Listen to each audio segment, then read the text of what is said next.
sai korona siyasa se masot mi khangya itum sai ko rele kesemak sak wabribra NTNPA Youth Support Fellowship Kam Evangelical Kem Hili Bribra Rajang Kaya Yano sai korele bribra nana somilo ning she langchen sa khai sai kora nana khi ka hap khono mele la ungsong khang sak chwe bang la ichum sai kora ning shere dak sa kha nani sia sa da potale kala bribra mai thui the program ma hop phok rang la kha ichumi khya shi khang ya khya shi kapaya phale khang ka mi ki chi ya chief case tung ni la bribra nana somilo Vivang kala chila vrivra awi thang khamai awi kathya mai na philan chi makhang karno ka vrivra na ali ngoyor mita hi katha vreshiwi san maran ka sai hili mathala kai na khang kami ka sap pang sap chila awi tongni ngoyor milo de isum sai koran na sia sa da pomi tele ko khoi milo ning she vrivra proclamli sang da khalaya mi ka chiwi tongni la vrivra no so khmi makhawa da chi ta song milo Kaza kala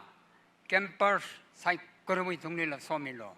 isa ramai na kamasaya na khra kho bribra ka higtha kem ka khui hena mangla rinli the ka khui sampang la ka isa ramli hanung khwai la somilo ing share ara program sai korno wi pangi horsang mi dele kala mako ko baina tang ta khipa hui tungli ka ka khanang ka kaza kala ka sila masok na sak milo kala bribra asu na hopok laka tarik 20 wasong laka bribra sagi kichi ngreu ki kichi tam ki kichi sai korli bribra na somita athai khamathaya kem sang sak milo ta sai korli hiwangi thum nam hopok long laka Shishu Kristar mingai na bribra sia sa po mitele bribra ko khoi milo kathana ko sora sai korli thumni lo somilo kathana pingli la na mako ban da thain ka sabui pang sap lang yor milo ta sai korhi Shishu mingli Saya sadar kepone. Amen.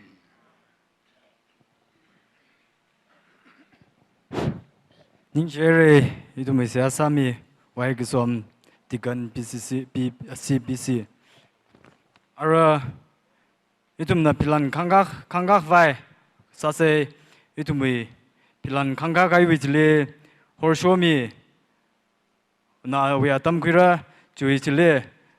Istuwi chief guest kanina chief guest kala itumwi hor inauguration sami gigja nina mga tanmirano itum yarina kunukle shurzngsai ara itumwi pilan gangami ojana awe atam khuim yoruno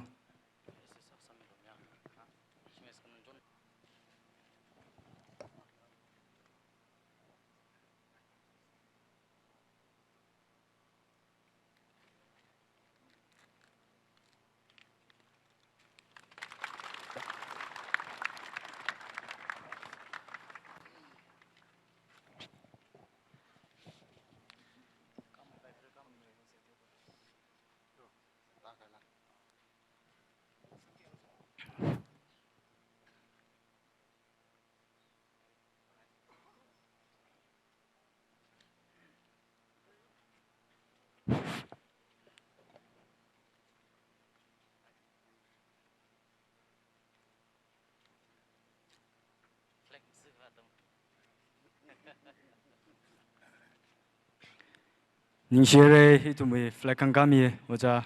li ning shere ara itumwi hor shok vai atam mi singak vai sa se jeno oja na awe atam ji khuim yorno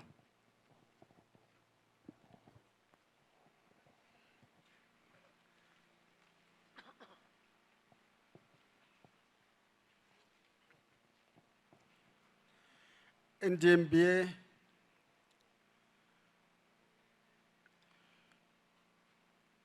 Youth Fellowship, Sports Fellowship, come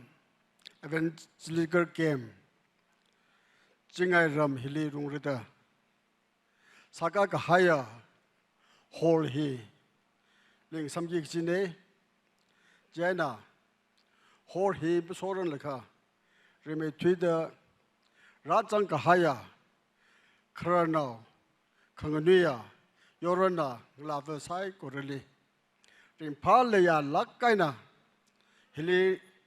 เกมกษาฮิลีโซขมีสัมพังดาสุขุยครานตำขุยครานสุขุยดาอิจารรำลีกับพามีอาเววสาโตองสุงขวายอารีเกมฮิลีจังกีสิฮิลีเรมิทุดาอาวาวิบราอันเอาเมียร์วิบรามังลากทารวินวิบราวีมินสิงดากพงการกสุงชิมเรจิงาเอางาอินาคำมงฮิสวิบราเลกจิกาได้หนึ่งโซดาโซขมิน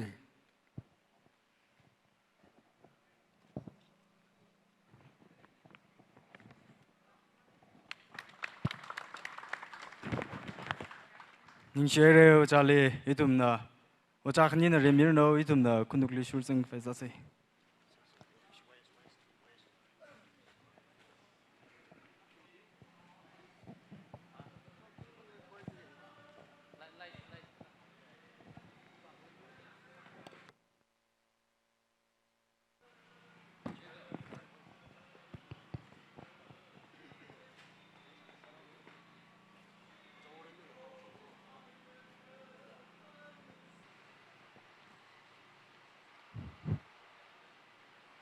一顿为开始抗议啊，就为 Jeff Gas，或者说咪，那你为咱们他那个那规咪为帮您写的，为 program 很个是大 program 咪是大外呢，一大的行咪八大咪个。Welcome speech Dr. Yaringam Riva NTNBA YS 那规咪啦，就这里 presentation 啊，咱们来啦。short speech jingai headman itu mui hor inauguration hor show mi na awe atam chira khoi mira chui chile itu mui kya shi khang ya a chui chief guest na which atam chi khoi mira chena ara welcome speech Dr. Yoringam Riva NDNBA YS li atam hi mi dle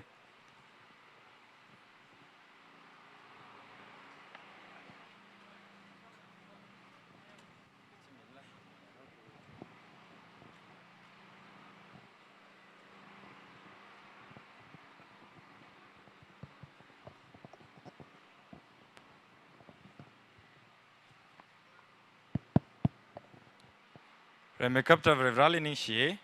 itum na siyasa sanghai executive ping na silent reta laga yang chi short laga atam chi short laga ngaran sanghai ungsung mi wang vrali ning shi azui program hili kahap valere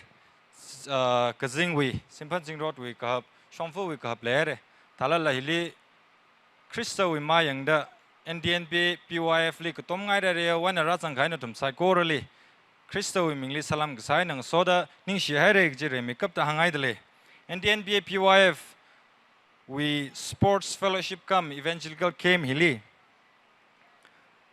Karnau bing lajang national bing lajang youth li le shikai na hauda lanan lakchung ka tomi haire chuwang azui da shi raga jip sang ka phangne chimang majila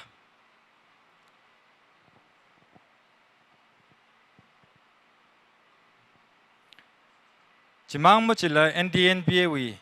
PYF Youth Department na rungdak le program hili kutom ngai re wana NDNBA wi kharnaubing secretary sping la rajang dale chena chumli la ponda chakmai chi thengai dale re makeup ta NDNBA wi executive secretary Reverend K Penetic anaksang ningka mirano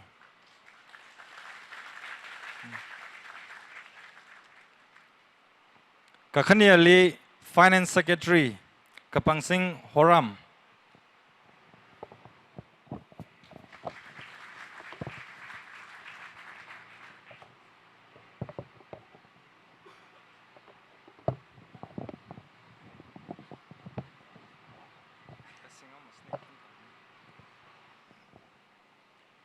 Kakatumali Mission Secretary Uja Mayonmi Reverend Mayonmi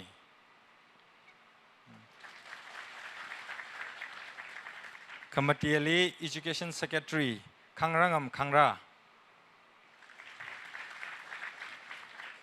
ก็กทุมลี Women Secretary ปั๊มเลยปั๊มสิงไข่นาวไม่กับแต่ยูเอ็มิงนะดร. ยอริงแอมรุยวะชิงไงนาวเนี่ยอินารุอารุ NTNPA วิ Youth Secretary ซาดเลยเฮลิงโซดา Campus Spring นิ่งชินายนึกถึงนะรังรุมมีใครโปรแกรมฮีนึกถึงมราจังสาชิกจีวะรุงละกันขนาดมาเลยมันนี่ชีววังนั้นนึกถึงนะกระจดกระจังขังแล้วก็ชมฟุตจากกระชิขังแล้วก็ราจังใครชีววังนึกถึงนิ่งกระชิมิลุชิตเลยชิมังมัชิละที่กันสปริงยุดปิงลิลิชินาวดงุยมีระยังสังมีระดังยูราดักเลย church local church เว้นนะ church กระดาเว้นนะราสังใครนึกถึงสายโคเรลิละนิ่งชิลุชิตเลยก็ละแจ็คทีมอิชิลิไลน์นะท่านมีระอาชินละอักชิดาอาทุมวยอัปมเจนอักชิดังนิ่งกามีระโน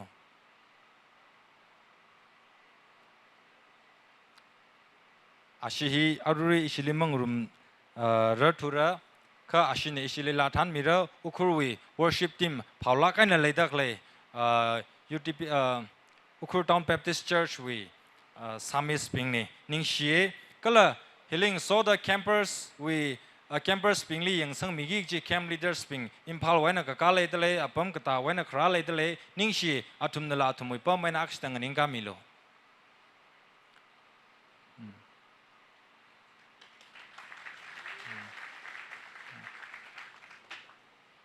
นิ่งเชียให้เลยฮิลีโปรแกรมฮิลีก็ต้มง่ายเร็วไว้นะราจังขายมีจุ่งขจังเลยฮิวิงใจลีอัตมจิกัดแล้วก็อดมังอาจุ่งขจิกัดแล้วก็อิจมุยขนุยทอดโอจา chief guest อันรังรุมมิดเลยพิลันละขังกามีให้เลยเอาไว้อามิงนะโอจาตุงยังอุง boy village เว้นในspecial contractor จินิกา Christian worker จินิกา social worker จินิกา politician จินิกาเอาลีไปใครนี่อันรังรุมมิดเลยอินะเจ้าไม่ค่ะเอาไว้มารำลีกเทเลยเจนสายโกโรมังอาลีฮีชาคิสังอาลิชิตเลยอุจาตุงยังฮีคนนุยทอดเนี่ยอิชินาจะโปรแกรมฮีรุ่งเรืองเจนยารอนงลาวิวังเนี่ยจะเอาแต่อัตมสักลักใครเอาไว้อัตมสักลักก็จะขายชกมีแล้วก็ chief guest งเซ็งเลย VIP วิ custom ฮีหัวไรแล้วก็โปรแกรม committee ถ้าได้อิชิโปรแกรมเซตสักครั้งรุ่มเนี่ยอิชิวิ NTNPA วิ PYF executive ปิงนะมุจุกษาเจนจับจ่าสาวดาอาจจะ stage ลิหิตาดักเชมนี่ VIP custom ฮิมเลยพลุงมระ stage ลิมกาบัมพลุงมระฮีงูเย่เจ้าดาอันนั้นเลยฮีก็โตมาดาอาจจะอิทุมนักยาชิพลุงกี้จี case of honors ปิง pastors ปิง deacons ปิง secretaries ปิง chief guest นะท่านดาอาสิงลิตาดาปั๊มดักเลยนี่ฮีขังเจวิสักไม่นี่งเจกิกจีวิเพการเนี่ยจีฮีหังสังลุชิตง่ายดาเลยจิมังมจิละยูทิ้งเจลักเซโจเจ้าดาอิจุมลีอดสักรุมก็ไปก็จุงขเลยดเลยก็ละอดสักรุมลักดเลยเจนโอจาลีก็จุงขนิ่งเสียก็ละอาลิงยูราดักเลยบิงอาลีก็ต้มมังมันนี่ก็ NTNPA วิยูทปิงลีก็ต้มสักซาดาอาจจะนึกถึงมิลิราจังไข่เนี่ยอินันนึกถึงอามิงฮีปาชกมีง่ายดเลยอามิงฮีfamiliar ไม่ซ้ำดามุชงดมปาชกสาละกันทุมนะเพียวมิโลกจีฮีหังลุชิดง่ายดเลยก็ firstlyอิชิ chief guest วิเอาวอเวอร์ริงคันองลุทุยอันอักษรนิงคามิรโนฮินะเอาไว้เอาวอเวอร์เนี่ยก็เลยเอาไว้ side ลิปัมดักเลยโอจะ sing me a maker อักษรนิงคามิรโนองนาวปัม PW อักษรนิงคามิรโน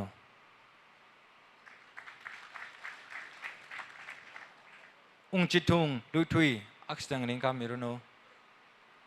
อัดสิงลีปัมเดลนิงเชเรมยองมตีมยองอารุอิลิมังรุมทุระก็เลยเอาอิงสดนอปิงอาลีอดสักรุมดักเลยปิงอาลีอิงยูราดักเลยปิงลิซีเลกับฟัดเลยฮิวเน็กซ์ลีโซรินทันฮาวเรสักมาจิตแทงไงเดลอักษรนิงคามิโอโลชีวิตที่ลีทันเรลุงฮาร์วชี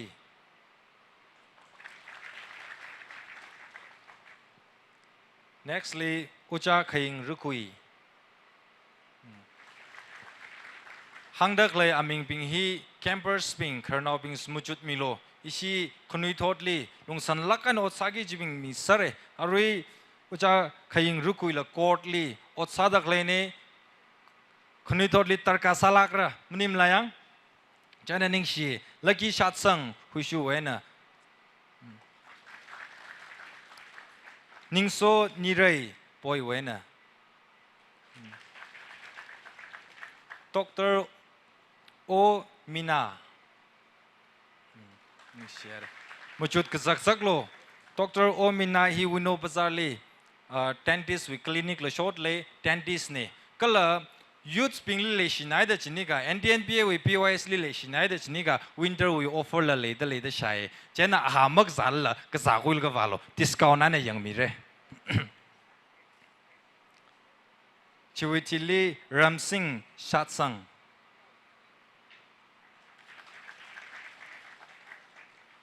ชันซัม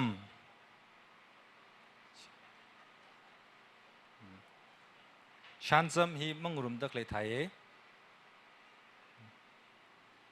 วริชังลุงแรงวริชังอ๋อนี่เชร์จิงมีสัชรีอัศวินลีปัมเดลอารีปาดักเลยไกด์นะอุคุเลเลยดักเลยเป็น familiar สัตว์เลยระ surgery printers ละโชยเจนะโปรแกรมถ้า print สังไงก็อะไรกันเด็กสามีไปเลยมาจุดได้สาลมิกี้ฮุชูโอชี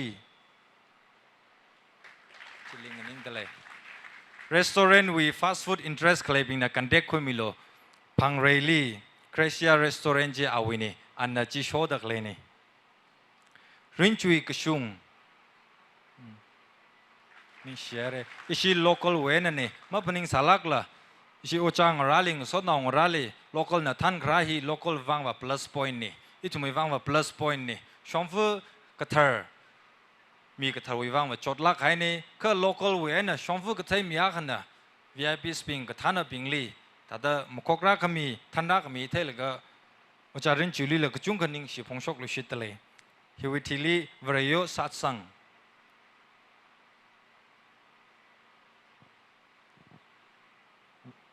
วรยสัตสังมาไทยทุระมีไงเอ็มปอยเวน่ะนิ่งเชื่อเลยฮิวิทิลีงโยปมอวงชีปอยเวน่ะรัฐสังขาย chief guest ลิกจูรามีขายสอนอบิงอุจางราบิงเมตัมราบิงก็เลยด็อกเตอร์ทุ่มสายก็เรื่องนิ่งสิพงชกลุชิตเลยก็เลยอิชิวีนิ่งก็สิหิมายน้ำมันตั้งไงมันเนี่ยอิจุมวีคือวี representative สามีดักเลยคือวี headman อิจุมนักขียาชิมพลุงกี้จีอวอกเคอร์จีเรื่องว่ากับพงการกระชุงชิมเรอักษรนิ่งกามีเอาลง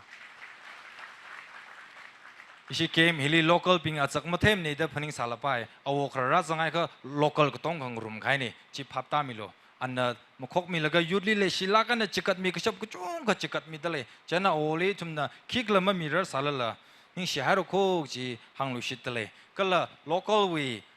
ยาวก็ฮอมา Reverend ทอดเริงมเอ็นกระชุงอักษรนิ่งกามิโล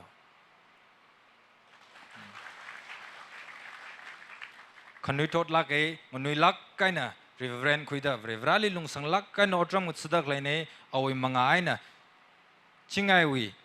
ยูทสปริงละเรก็สังสลักตะเลยจีโอชาเลหังไงอาจจะวิอาคูรุขุดกุจุงเขาเลยอันนั้นกุจุงก็จีพุน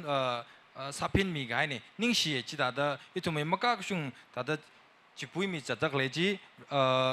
โอชาวิมังไงละรีเวราลีกุจุงก็นิ่งเสียตะเลยก็จีหังไงที่กันปอร์ตพิงกุจุงก็รังรุมตะเลยนิ่งเสียให้เร่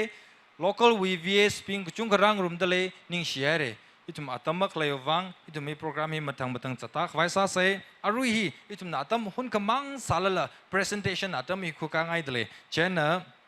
issue executive ping na khangran samilo atam jang khawai itum program hi moron kathak ulung lisingka vaisa se presentation ji Ready สามีก็ Singak vai sao se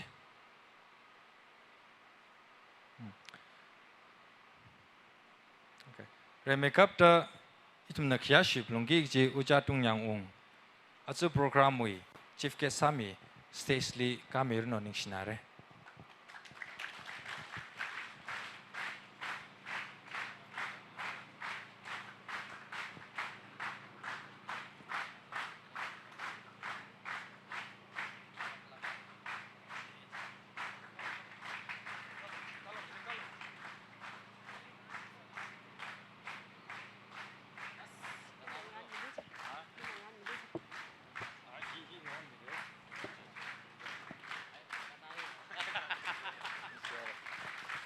yaron na sai dang ha khami ni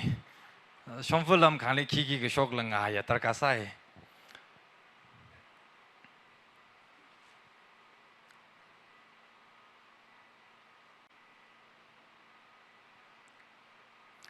ka khani ali ishiwi hol shomi tum khya shi ka ba ya ocha ka pongkan ku shung shimre na aks hol hili ka meruno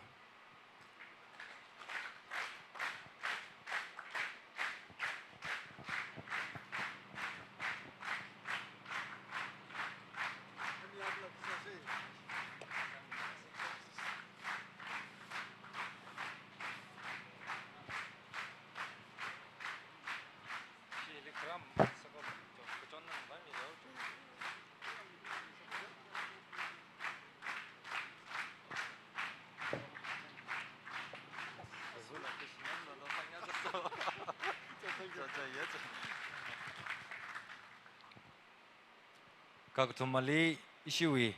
azuwi gospel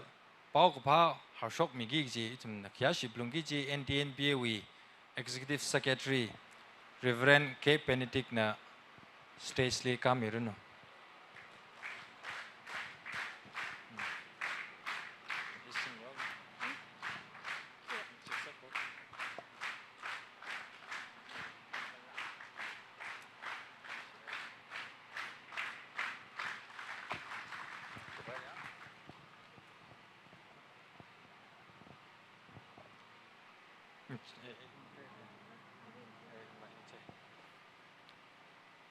Kamatiali isi chief guest we awover rin kung lui thui na stage le kamiruno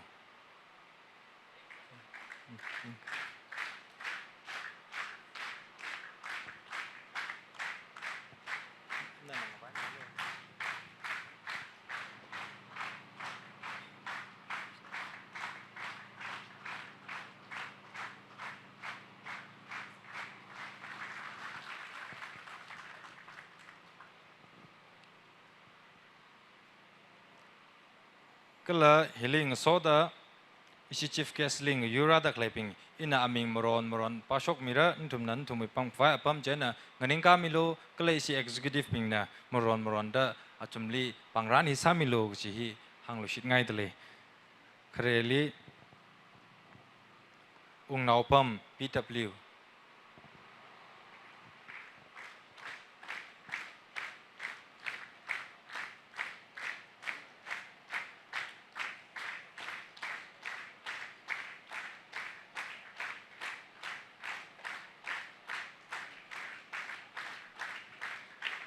kakhani ali ung chitung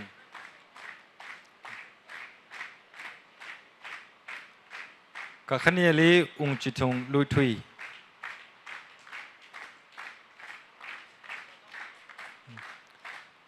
kak thomali mayongam ti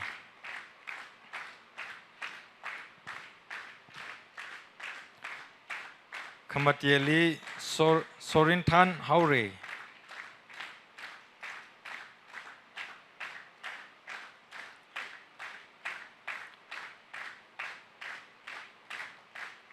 Sorintan haure chiwitili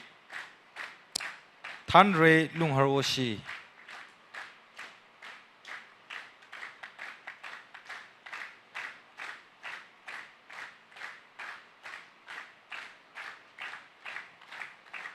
chiwitili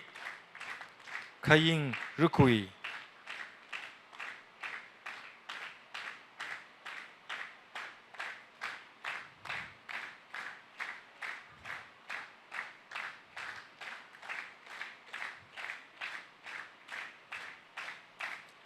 Chuitili Lucky Shatsang.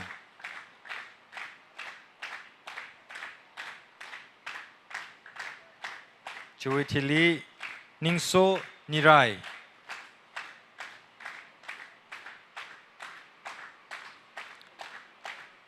Ningso Nirai Witili Dr. O Mina.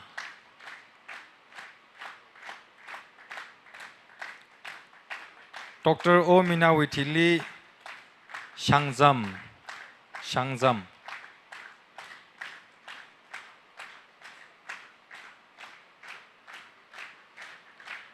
Shangzam Azingli Ledak Lai Thai.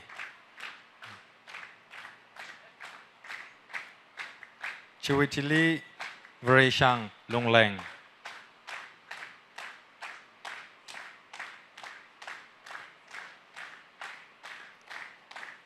Vreshang Longleng Witili Chingmi Sachiri.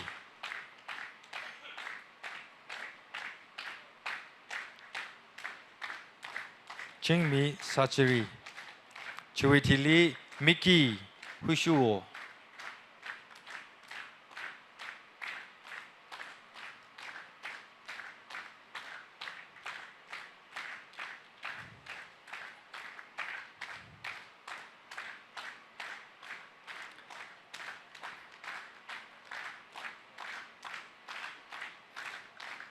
Chiwitili Rinchui Kashung.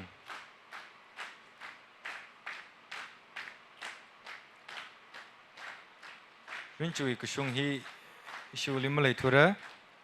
Chiwitili Ngayopam Awungshi.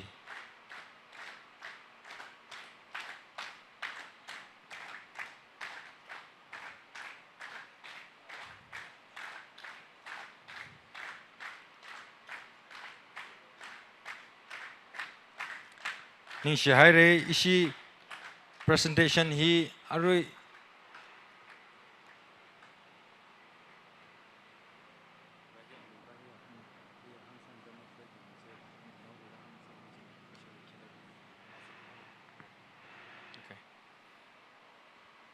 Ishi presentation hi Arui hina kakumsa sahara ka hili makapai Ishi chief guest ling Yurada Claping mi Katsang Dale Vario Shatsang Mingai Muluk Kala Singmi Chiling Soda Rizat Tamwa hi Atumli Arui hi Mangran Miratura Kala Radakla Atamili Ngaran Mikvai Itumna Sage Jihi Saklak Ainan Tumli Hang Sangne Ning share presentation of Atam Hiana Kupsahara.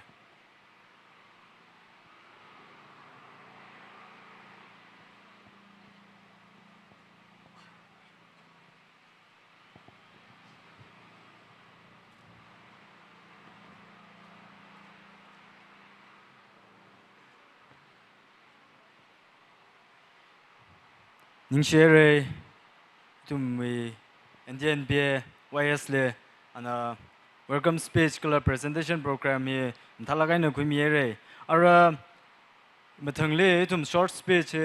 da da vaisa se krele tumwi hor show me jingai headman na we tam khumiro ka khnya le chief guest tumwi kya sikhang ya chief guest na we atam ji sadara khumiro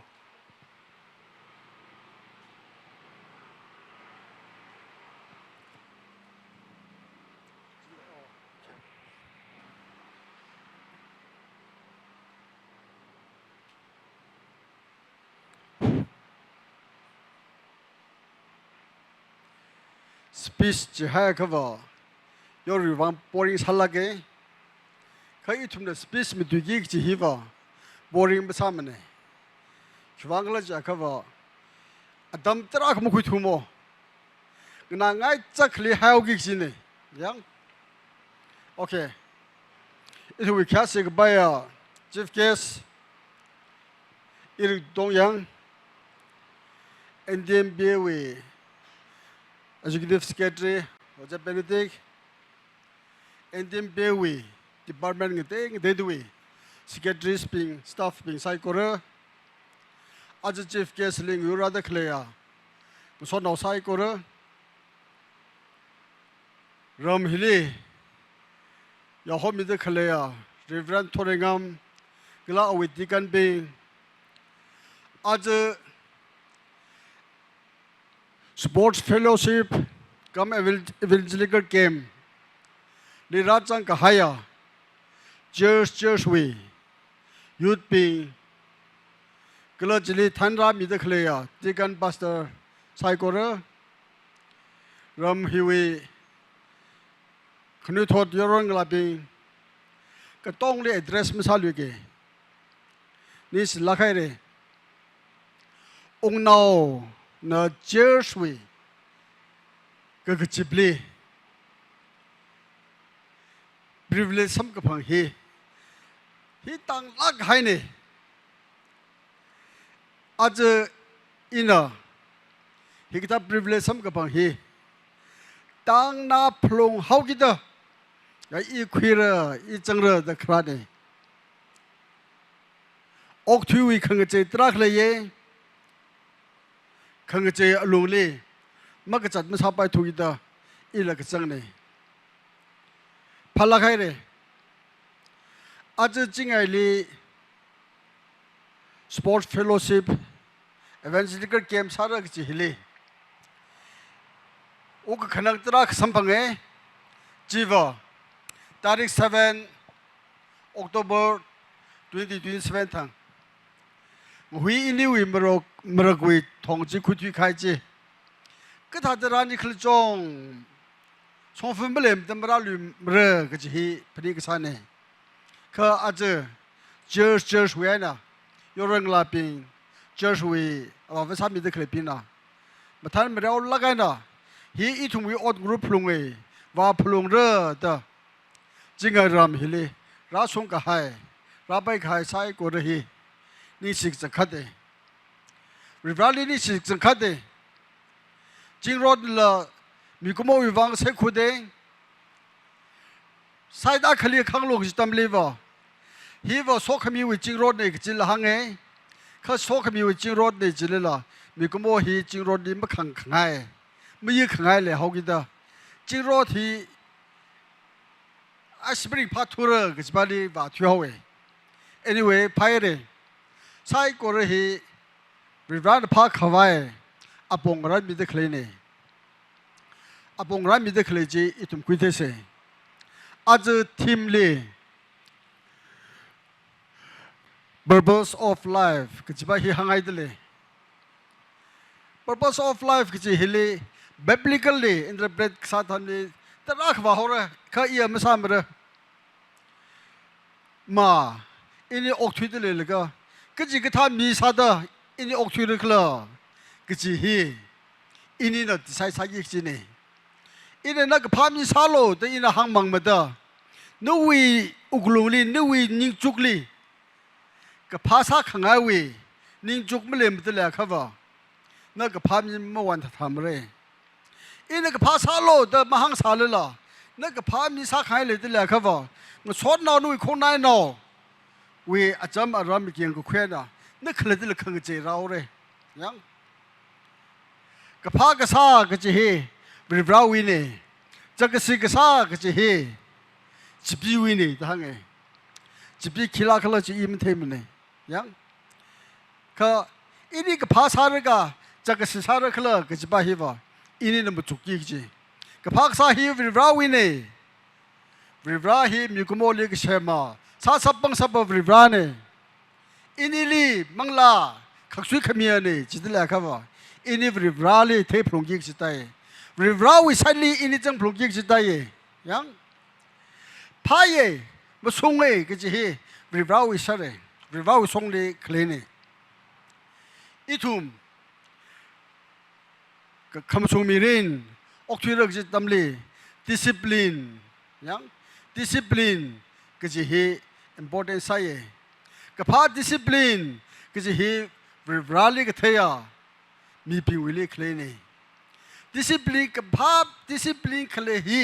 จิบวิลีเลยจีเอ็มไม่เท่มันนี่ก็กับภาพ discipline ก็จะเฮียบริบราวิลีเลยเขากินตานั่น discipline เลยพรุ่งเร่ discipline นั่นเลยใจขัดบริบราเทพรุ่งตะเลยก็จะไปจีละสังคุยตะเลยใจน่ะเรื่องทวีตบริบราวิมีสักยี่ก็จะเฮเลย มีก็บอกว่าอาจารย์มารำคำว่าชงอ่ะเสียงจิกันก็จะเฮียเทพลงเลยเสียงจิกันไม่เท่าค่ะเสียงจิกันก็แค่มิงสายค่ะนับริบราลีมักเท่ามีวันช่วยใครเนี่ยเสียงจิกันจิลีมาซาโลก็จะเฮียจังเชิดนักเลยเนี่ยสาระก็จะตุยร์ฮีเสียงจิกันเวียนนักคราเนี่ยยังฮีอีทุ่มวีเสียงกันวิตุลีคุยคงอ่ะดำลีสาระก็จะจีฮังกายฮีอีทุ่มบ้านคุยทุกใครเนี่ยริบราวีตุลีละคริงกับไปบ่วิตุลีละสาระก็จะฮีอีทุ่มวีเสียงกันวิตุลีละสาระพายก็จะจีพายแต่อีทุ่มฮีเรื่องไม่ทุยแต่อีทุ่มคำพูดมีเรื่องออกทุยระจาก็เสียงกันเท่ยี่จีนี่เสียงกันเท่ากันนับริบราลีเท่ยี่นับริบาลีเท่ากันนับเสียงกันเท่ย์นับจิมเท่ไม่ได้ละริบาลีไม่เท่ไม่ได้ละค่ะนับคงอยากชมฟิลจัดเลยยังนับคงอยากชมฟิลจัดเลยมีก็มันนี่พระดากาฮีมีนั่งจันขวายนี่มีลีกพาสัสเทขวายนี่นั่นลีริงขังสักฮีอินดีริงตัวเลยละค่ะกับพาสัสเทกี่จีนี่กับพาอาจารย์รำตั้มสเทกี่จีนี่อาจNTMP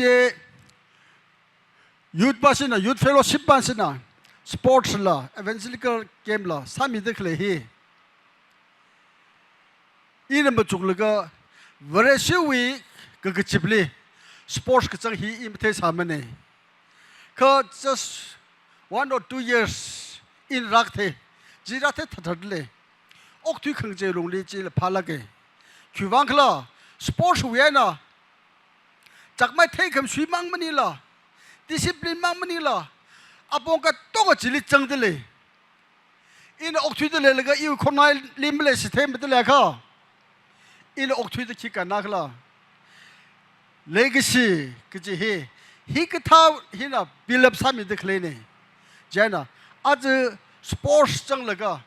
เอเวนจิลิกเกมสาเด็กเลยฮีเลยราชขายฮีอาจักลังเตกโรเก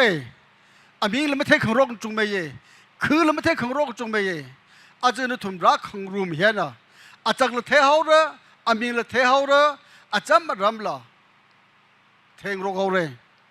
เจ้านะราชน์ตะขเลยยอรังลาปีอีเอาเวียนตามคุยเกยกจิลมาจุกลูขันนวินิริลีอีเวียนมีปีลีขีตามคุยกับสักเรื่องขละกจิบาจีนี่ริมป้าจิวส่งอันอีหายสังไงอีเอาเวทตามคุยเรื่องก็จิวมังนี่มันโฟกัสมันซาละข้าอีวิกับภาษาก็สเตคำว่าส่งอดสักษาก็สเตคำว่าส่งตุยมันตุยก็สเตอีวิอานะอัฐมลิตามคุยขวายอีฮิตาสาระก็จิบาจีนิ่งจุกจีเลยแล้วก็อัจวิเอเวอร์จิลเกมสปอร์ตฮีลิงสังไงโอ้ก็ตุยฮิลีอะไรเรสังเขากิดอาปงตระคลีอินะการ์เมนต์วิชงลินไม่วันละขังเต้วิชงลินนุ่มลินไม่ทำเสียสายจิลละอินะยูทูบน่าวยังยูทูบน่าวมาขณีขยังอ่ะทำลีมีกจีวิลกับพามีขวายเลยมีกจีวิลน่ะ opportunity สัมพันธ์ขวายการ์เมนต์วิลเลยอีบีเอ็นเอจิมังมาด้าอีลิวสกิลอะค่ะ export ก็ทราบเว้ย certificate คุยราลงสตับดีสกิลไม่เลยทุเรศยังลอนมิเรอร์สกิลฮิวเอ็กซ์พอร์ตพิงลี่แต่หังตะเคลฮิลี่ยี่จูสกิลไม่เลยทุเดย์ลอนเราไม่คุยไปทุเรศซาร์วิสเราไม่คุยไปทุเรศไม่ทราบไปทุเรศที่ท่าเดียวกันอาจจะอีทุ่มฮีสปอร์ตมังมันนี่ล่ะอาปงเต้งเตเดสกิลฮิลตัมบขมีฮิตรกาสาลาใครเลยการเมืองมังน่ะโฟกัสไม่สร้างสักละละเจ้าช่วยส่งงานละไปเราไม่ส่งงานละไปสกิลเทรนนิ่งskill education ก็จะฮิลตรกาสาขายเนี่ยจิตหาตัวเล็กอินนี่นะก็how มีรินก็how learn ก็จะฮิลสัมพันธ์กี่ก็จะหาตัวเทียยังสัมพันธ์กี่ก็จะหาตัวเทียใช่นะอะไรก็ไม่วิลจิตหาตัวรักเลยให้เราโคฟุตบอลขังเรียวเวียนะสักเทปีนะปิงปังไม่ได้หดหนังสักไงฟุตบอลขังเรียวสปอร์ตเวียนะมันรู้ใช่จริงล่ะ คิวอาปงไงนะอีละอีวิมีรินวังริงคุยเรื่องเคลก็จะฮิละอาปงจีมุจกสกสังไงจิตไทยก็ว่าอีทุ่มริงรุมไปมีก็มดจำหายอะค่ะวันนี้สิลไม่ทราบไปมั้ยเนี่ยอีลีอัตมาขลีรีทายเฮดมาสเตอร์อาคันหังเองอีน่าจำให้เลยก็จำน้องนะวันนี้สาระขลีก็จำน้องก็จำไม่นะวันนี้ไม่ทราบโลนั่นน่ะนู่นมีริววังเนี่ยตัวหลังจากสัมผัสเข้าไปฮอตขนาดจิลีวันที่มีวังวันนี้วิวังเนี่ยเพียวมีไปเลยเขานั่นน่ะซาลุยใจเขานั่นเขาเลยซาลุยใจนั่นเพ่งพกเลยเขานั่นน่ะมีริววังมาจุกจักเลยเขาอาปงจิตนั่นพาสิเขากาครามุยกุ้งก็โตกันอีทุ่มมีรินอกทุยไอ้เขาบอกอีทุ่มว่ากงครีชกไปเลยจันน่ะโอ้เฮดมาสเตอร์ไปอีหลังเด็กเลยจีอาปงจีอีทุ่มละหัวหน้าไปเลยกิจบัตรจีอีละมาจุกคุยเลยแต่พาลักเออาจจะเอเวนเจลิกเกมฮิลีราจังใครยอรังลาไซโคเร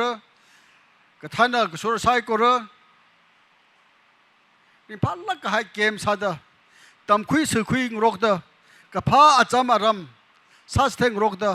ฮันุงสังไงเกมฮิลีราจังเลยก็ขังเจมีริมสัมพังละฮันุงไงครับว่าอาจจะลันฮิยาเขาเอ็นเดนเปียนติ้งเลยก็สามีเด็กเลยจีบ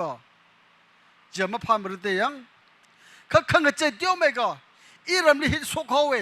อาจจะเกมก็สาลิฮิตอีตามคุยสื่อคุยก็จีคุยพงโรกแล้วก็องค์เฮาสิก็จีบเอ็นเดนเปียวิวัง success ใช่เลยนั่นมังวิอาขมังสื่อคุยจีวังเอ็นเดนเปียลิงพาไปหลังโซไปเขาตามก็คุยสื่อก็คุยไม่เลยหรอฮันนุ่งไงครับว่าไม่ได้พามรุโคยังไม่ได้พามรุโคแต่พายเรนี่สลายเรอาจารย์จังใครเกมบอลไซโคเรจิงโรดนี่ล่ะสองฟินนี่ล่ะจากสุวรรณนี่ก็สิตราคุณตุ้มสัมพังไงเรริวารีเสียสาเซงสองฟินอาจจะเมนโรดเวียนไม่จังไปไม่ได้ปุยเวียนกุยคราไซโคเรรำรอปีนอุคนังเมย์เขาก็เท่าเรอินเดียนเบลีก็ลำมาขมายสารกาจริงไงสมมติฮิลิจะได้เคลปินลิมก็ลำมาขมายสารนี่คือละเขาใช้กุรจีเลยอีทุ่ม accept สัตย์เด้อพักขมายอปงจุบจุกเสแล้วทุ่มหันคงอัตมลีว่าเมนโรดอีทุ่มวีจัดขวายจีก็ดิ้งลูกกูเผาเด้อเช้าช้ามันเด้ออีทุ่มจีแล้วเฮดตระก้ากษัตริย์จีสมังขวายสาวเสกจีไปหลังไงเดเลยก็โจทย์ไม่ได้กับพาเลยใช้จีเลยล่ะ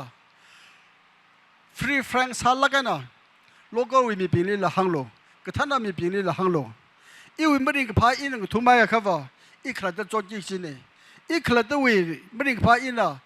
ก็ท่านน่ะขลิกหังตามเลยก็ท่านน่ะจีนนั้นทุ่มเลยก็โจทย์ไม่เอาเลยจานนี้คิดป้าขลิกก็สีก็จะเฮมาสัมพังเรื่องโนจริงไงลีราแล้วก็เอเวนเจลิกเกมสปอร์ตก็ใช่เห็นนะคิดป้าขลิกบักขนังก็จารุโนคิดป้าขลิกก็สิลมาสัมพังเรื่องโนสิพันจริงร้อนนั่นล่ะนั่นทุ่งวิตรกากษา favorable climate ฮิสัมปังกษักดาภาษาไม่ทันลักกันนะนิ่งไม่ทันไม่เราลักกันนะเกมฮิกุบคุยดาองค์ชัลโลก็จะเฮหังแล้วก็จังเอาเกนี่สลักกันเลย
To our most gracious God,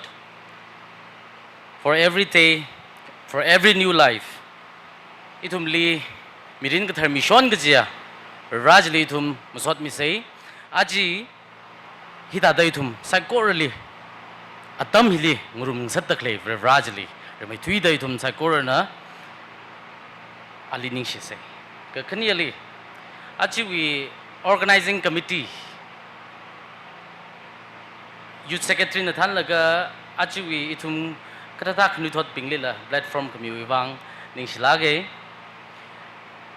local church we pastor lewi lekshi iwi khyak silami da leye kala ji we message kurami kidak le reverend k penetic executive ndnba we mungui tlem ne jaina alila iwi khyak simi da le kala le silami da le aji khna osada idu aunga samilaga khu hiwi awovula awovune iwi anahida da itumrak jangli impala kai nangrai sa mida program psycho ra hi hap ko kya khlai salala makhlai tha da aru hi da bam da khlai juwang la le ning sim bit le chingai hiwa iwi wanga shimkhuram ka tha ne aru hangai da isha awali ra ka phra hi chingai wi philawuna ra ka phra ne nui lak kai na I over kachung le au da tala kai na mar gam nei chingai gi tharan yu uklung le arui atam ka sang khalam khuim ra adang speech se ga boring sai je da isui guest of honor ban ga hang da yu la boring sa ga bai la si mang mu ra arui achi hili I chief case aka salaga ili ho khami wi wang I tang so lagi kala hambal la salage kang da da khnui thot ithum ta thali la sakta khui mi da kala lang mai da ithum li important sala kaina khui khami wi wang ning sla ke aji hili khra hi I na thum li ida da yang da ka yarui ne kha kharjan ka sai hin na ai na I ka sa ne da khui se mi khani mang one and one I na tumli a bill sa ko tata iwi ka phaning iwi opinion share sangai nai da I excite la sala kain rai aji hiya macha ta chorang la bible text ka ba mi ge 1 Timothy chapter 4 verse 12 don't let anyone look down on you because you are young but set an example for the believer in speech in conduct in love in faith and in purity. Here rau itu ini. Ina aji hili rarak hili NDNB basina tada ashi iwa church kejena mainly iwa ningli jena focus le baba maika association hi kejiji iwi ningli focus cham le baba ne hili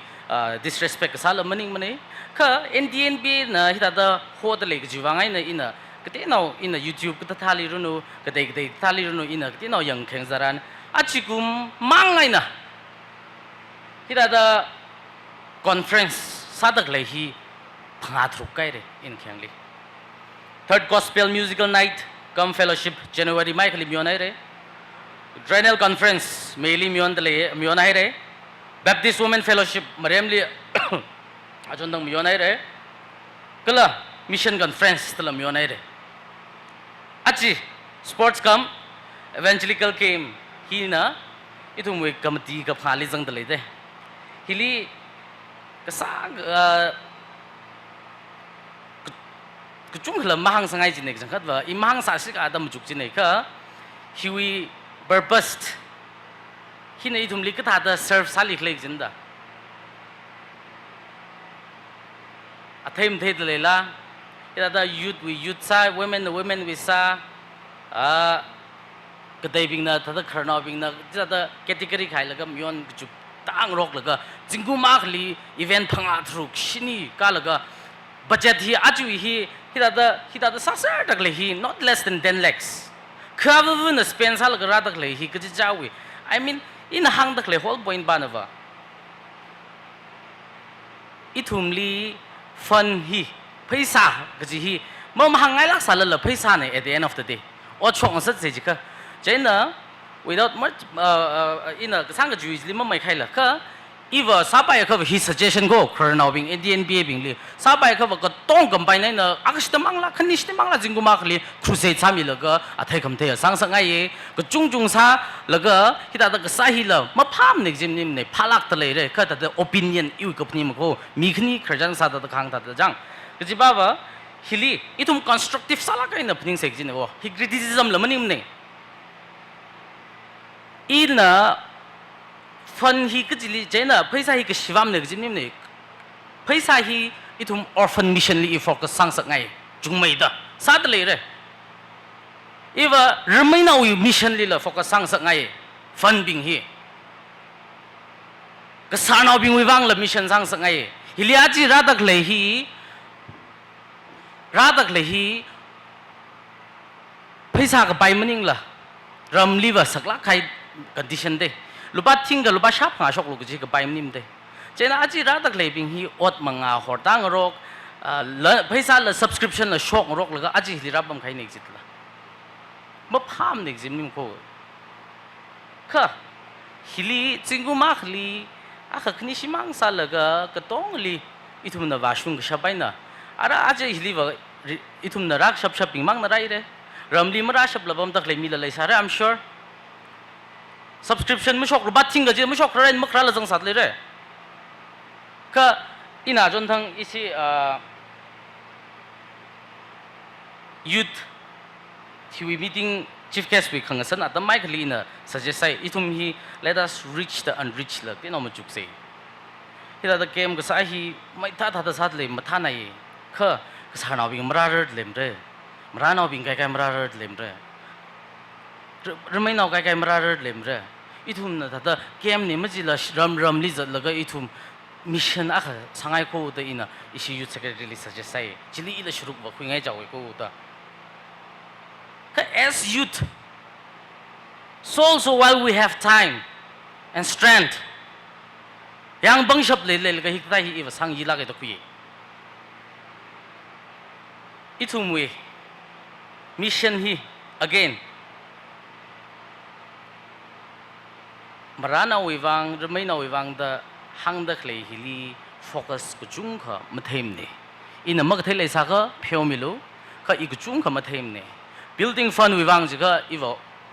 ili ra ka bol yaw ka de iwo chung thai ku ye ka marana lai them la kai na pam la ga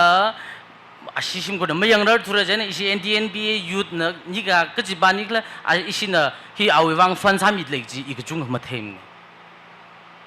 hilimang nasing rok si raisang khwai ni ta kui iwa itum sports conference events sigdata bahina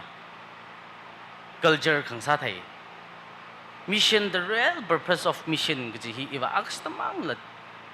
diksang sakai aji hili I believe that we have all gathered here today with one faith and for one faith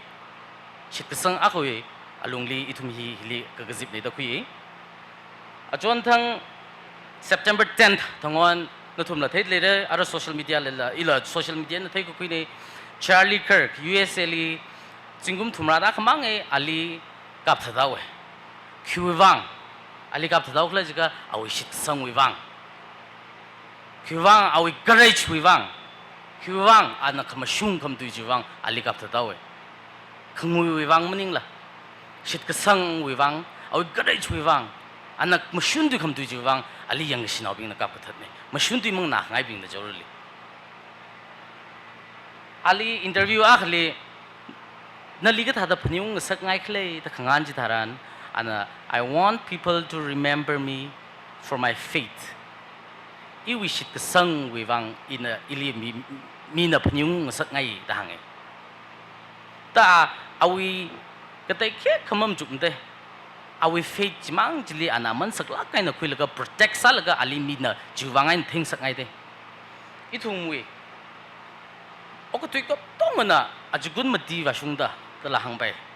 mon sai awi ka thiji mi ka tongana ningjot phongsok e arui ta kamaina aji hili ili tung yang ili na li khuwai na phnyung sak ngai kle akhama na I ti plung ki jine ka thili tum normalize la ga matui se ila thire nui de I sar la ga thi plung rak jimle mne kla sipai la ge mi ko mo I thumui vra wi pangli leau ga da I thumui pangli mak le I thum na kika purpose I mean itumli predict masak shapji itumui ka thi adam ne the only promises itumli ka thi hina itumli promise ko nothing in life is promised except death ji tada takamai na akhama ka jangda akhama I na akhama zatlo na likha ta phnyung sak ngai kle hiwa kharnaula youth la akhako thaiser da kle ne na aji youth salaga or kharnau laga salaga la na likha ta phnyung sak kai kle kai iwa ongban ongnawbam khu ga dong ali maning ne khu ga jung jai le kya kha khonjar le kle iwa ong khang bai li jang laga iwa nga bai khui me laga iwa chabai de ta phnyung sak ngai la na le iwa nga lai fit phanga hi nang khongnai no ling bai wi iwa kama shungjiling ning titi da ngeleng bai khu je nam phnyung sak ngai la tang khu wi problem ji him ne ngelai khang bai nobam khang bai itum khnui thot ping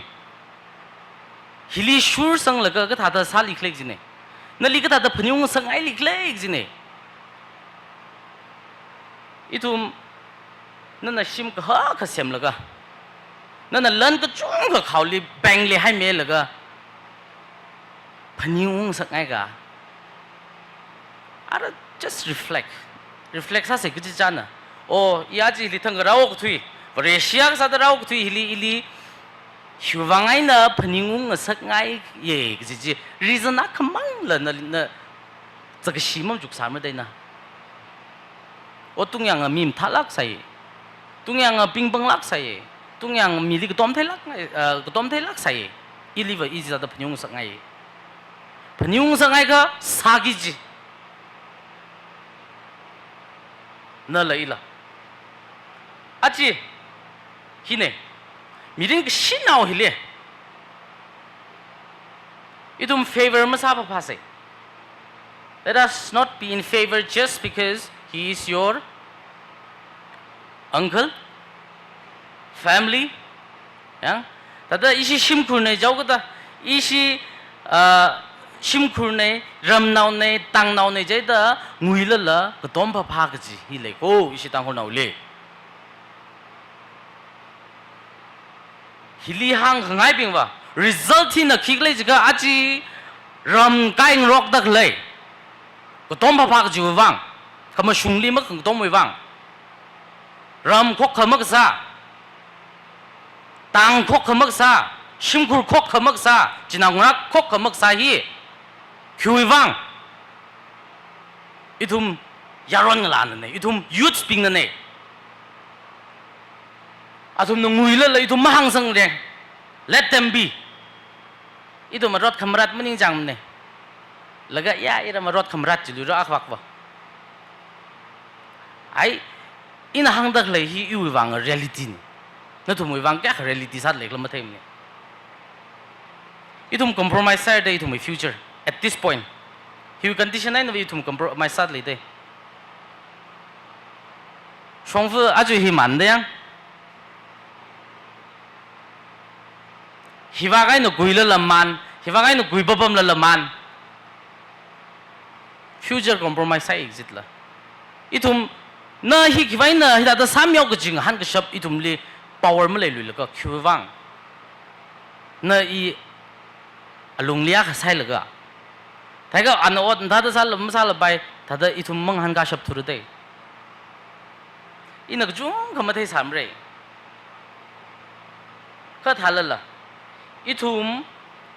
ka chung ma thai I wili ma ka thai ma wa ka shung ka chung le la ina hi thai ji ba wa itum mai ni itum nga kai ka zam la ka bam tak le hi wa ma phap lung ne that I know division among ourselves is not good jiba strongly jiba live stand sare itum churches we abo alung lila gai exam dale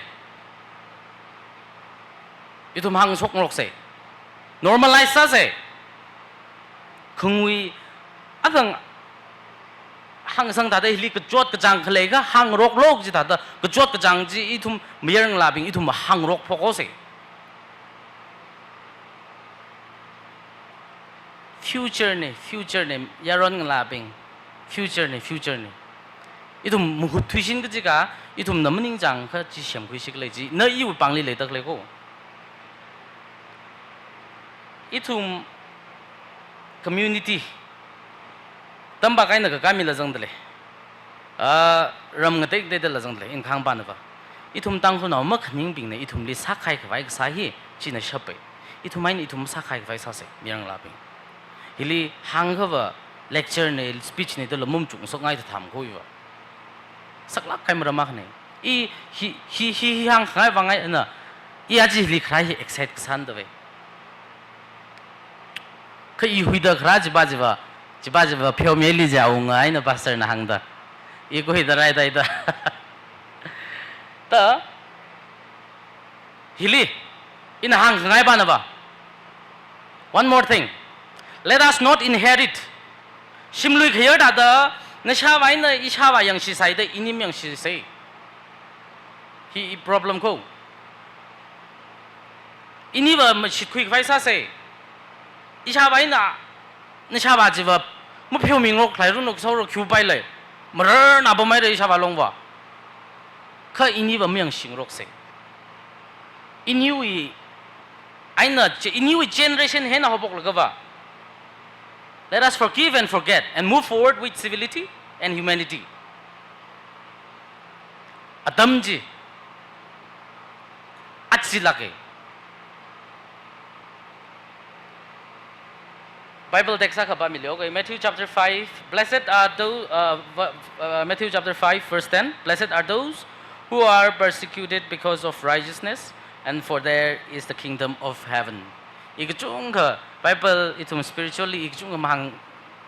theimre ka thalala hili kahang hi iwang ning lublak khai tek sa kane kamasung jili khang ning mi jina itum gjing ram ja thumui ne ji ta itum kamasung jiling ning se khangui ka bang khuis daran ka tong itum songfu ngoyawe aji adam la sang da le ho yui he kha boring ma sami lo ini kharjang san da ning sang lang ang sik mang in wa tam pai sangai aji nui role youth ak salaga nui role nui society nui church li nui role ka thalik le youth ak salaga nui role ka thalik le ji in thumli han sangai na khlat ta jang as youth as believers shit sang no ka salaga kala naw mira ka salaga naw lava ka salaga nui role ka tha ta khili what is your contribution for growth naram raisang khwai na tang raisang khwai simkhu raisang khwai church raisang khwai no we contribution ka thalik le jing an sangai hi financial lim ko idum financially tight milaga financially sponsors ha milaga ji he will last ne contribution ji taran yuwanga ka if you nana khokha ka sawi wang contribute sa ka ba nana khamasung ju wang contribute sa ot ya khamasung yang ngui de le oja pastor ngui de le dang ninga shap de le la mi kumon da thum lang ngui sa pai ai aba hi ngui de le awo hi ngui de le da I thum mang ninga shap lik le ji ne jingri khai wangai na jingri for peace yang for unity na ka ta contribute sa lik le miyang lak salaga before you point finger to anyone I tang rot khamati awai wangai ne ma jirang laga na rot khamati na ka ta jingri khai sali ngahan lo mili ma phian flo ngahan nga sangai itum church here political platform or VIP platform mong sang sangai ne .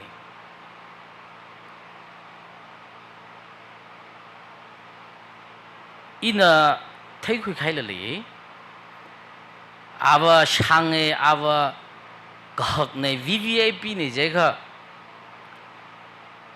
zat la liver mi zai ka ta ana khi ana phak ra ho ka khiwai no gok lem them ne ka cham no li lam mi za pai sia wa sa mi pai ka itu mui church VIP we platform khanga sa hi itu mui downfall akan itu kui hi mang sa pai itu mui generation li hi itu fight sap long re church khok ka sa la ga mang la rin ngar ka khu ji la automatically khok ka sa le ra le shi kang rok phyok mi kang rok le re roll ka ka le khai ne itum youth ili aji camera jang la ga la bam dak le football ngrok phai kya khara jang ai kle volleyball ngrok phai kya khara jang ai kle ka la itum akha tam khi ngai gi ningen kya khara jang ai kle e football wi wang iram li iwa football ngrok the da iwa team bai phai I khara ne gi je jong sa re I'm sure kha nó lá khả tầm quy lực ông phải sao lục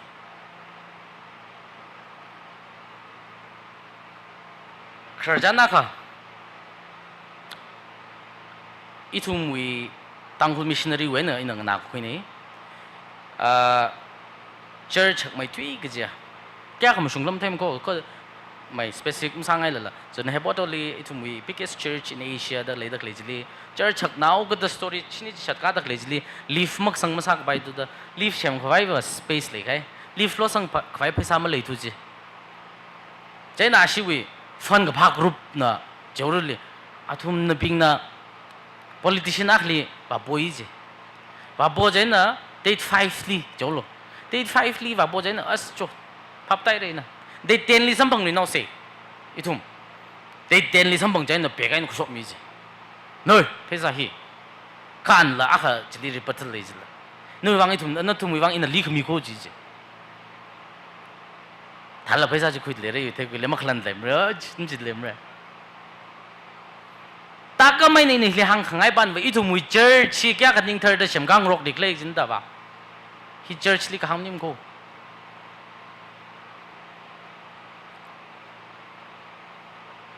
ít thùng mùi priority hi faith chỉ focus sali cả ishi hi northern walk và church chắc cái gì chắc không thêm đây building tek một tên ngọc tê mang là riêng cái thà li church chỉ cái thà li quarter tek một tên đấy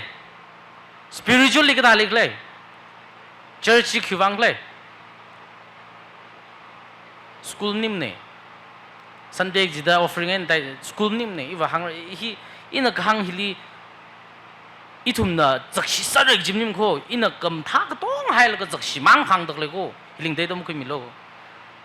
cái gì bảo mà sung khui phải chỉ hàng đó cầm thác chứ cầm thác một suất mình lọc bom xuân là cái sao rồi cầm thác chỉ continue sao sẽ cái iban nữa iva concern claim yak sao là cái khi mà sung khui ngay cái gì iva appeal cái sao vậy ini kerjaan sao cái sao kenapa sao ta youthly encourage sangai itum li rana saya nganga mi hi apong mati ai nganga mi ji no not yet grow up which is spiritually mentally and yes ta kamay na itum li discourage masang sangay mi fresh no aksalaka delay is not a denial zithata iliva mi tong wai nei ta tang teng sak iliva mi tong wai nei ta tang zan meng sak ka ji hi e ji ma pning sak ai mi itum li labor of dignity leng sak ai la ke itum iram youth iram ka te we ba ka chang ma them nei ka iram ma sha wi youth unemployment chung nai re thing khat adam or itum wi mai lak ta thak season maning kha iram youth ot mang wam ne unemployment chung na khai kha at the same time youth juwe alungjili skill khlai mi ko chung jang je pang them a thang issue wi in ma hang nang la issue wi case of honor aung na khang tha da bang thêm cái gì tầm mi phung rắc gì thật đó chi ít là mẹ cháu ấy bang thêm anh thêm là ai ya shop cái được là cái phone lô huy chỉ dìm sang ngay ngọc gì là ít tụm tăng nó bình hi I'm telling you chẳng cất này hi shop cái chỉ short ra khui là cái mobile là lô huy gì mà sao khang ngay thế rồi thấy là labor of dignity khlat ta ta ít tụm mấy nè ít tụm nai nak khlat ta dân mấy đó có quê actually theme purpose of life Ecclesiastes chapter 12 verse 13 purpose of life nhưng thân lại nàng ấy mà bà rồi purpose of life mang bà phải ai thà là hết trái rồi đấy vậy ta đây yêu ý sang là cái purpose of life cái gì hili yêu ý cái sang li itum we are all gifted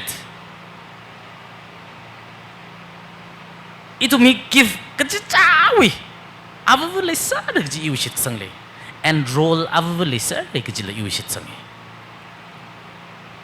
hili camera cái sinh bình là sinh đale sound cái sinh bình là sinh đale in là không tùy bình là không tùy đale role hi avu vậy na le sa được gì shit sang le ta có mấy này itumi works of life in hili cái na bằng thêm thêm sa rồi cái na cái gì là thọ thế sa rồi cái này hi là chỉ là được chungเลยsa rồi hili thum ning hak mai da broad minded some may say you'd ping broad minded some may the labor of dignity cái gì hi thum li mak le ji itum na ning hak mai kha da itum we purposed itum we gift ji hon sa laga itum pha hui cái sa se ji tha kha bai na hang ba na ba no we roll avu mi avu na ji ta khui zang ko khui ji tharan itum lần xin về bồng mang mình là itum rầy cái sang là cái gì cha financially stable sao mà man khơi rốt khăm rát mình cái giang thật giang ở đằng in gang thật no we đã ác khơi gì tharan mi avu we roll khơi gì li stick sa là cái ile you roll ác khơi lắc đó lấy ra đó phình là cái mất lên này đó mất phình là lấy lắc lấy ra đó phình là cái ô cái thui gì tharan itum rốt khăm rát gì li atam lấy lui mình này tâm lý yang sĩ không nào là tâm lem này nếu vì rồi sang phải cái ta sát sinh là chỉ cái bấm chỉ là occupy sai để yêu sĩ sang lì itum jobless khi cả ớt mắc hàng vác tharan mèn ta mèn quy là cái bao nào mắc cầm thal một chút chốc nhiều chứ ta hi sang hai pha mới đấy hi thà hai pha mới đấy chỉ là mèn này dâm măng hai pha mới đấy ớt mắc hàng vác tharan mắc cái pha nhìn đến là cái toang ra tam rau gì ít là gì thế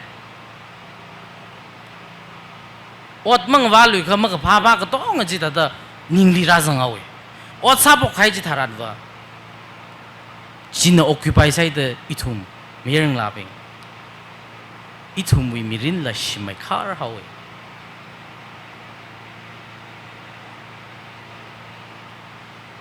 hàng ta khai sai có rồi hi thế nào mang là ina magam thamang một tuổi rồi society liruno ramdriluno churches liruno hi mom tham này jimnim ko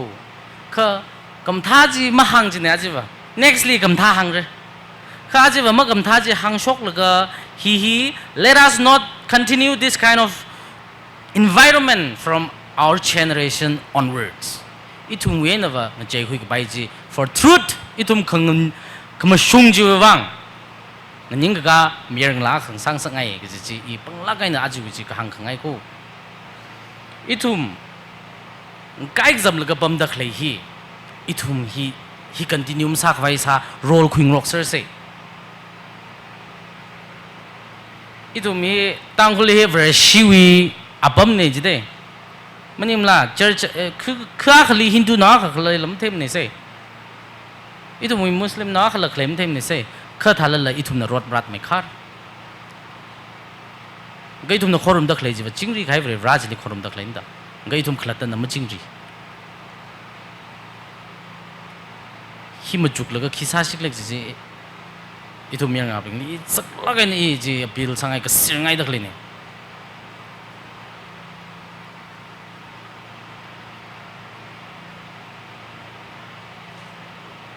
purpose of life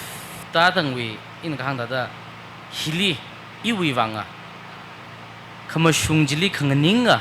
mi akhane kajiji jiwi hi iwi that will be one amongst my all the things like faithly kama shungli kanganinga kajiji iwi purposely iwi mirin wi purposely I ji et sangai ina thumli la encourage sangai ji et sa sangai kama shungji wi wang itum shik sangji wi wang jang and itum sai ko rahe ina kahang dada itum wi kete now hi itum loophole sile cover itum wi automatically itum wi peace kleji tharan development raplong aure ji hi yu shik sang itum marai sang la mi akhli da pen khang rok masa se itum merang labing pinpoint masa mi limit ji se no wi khyon nei iwi khyon nei psycho hi iwi khyon nei no khyon nei da phuning laga mayon khwai mushung khui khwai ji hi itum pangla kaina ro khwing ro khwai sa se ning shla kai re ara mata chawrang laga ina iwa sanghai lima bam la isi yukhur han changi ji mi masak bai ot leo kada isian changau ke jaina asam la majing naw lila tada pangrana kha khni wa kain la sangai atang nga me de la khai ne ara nga ji jang ne la are kresa ta NDNBA Youth Secretary so convener anina kamil ka iwi like si kakdom sada tada teu me kam ngai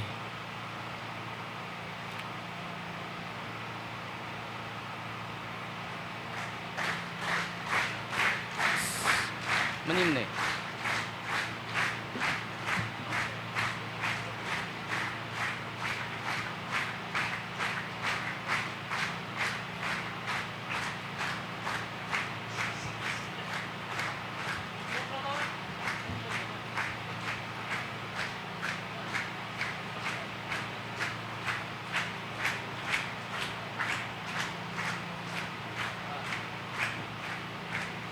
envelope zang thui se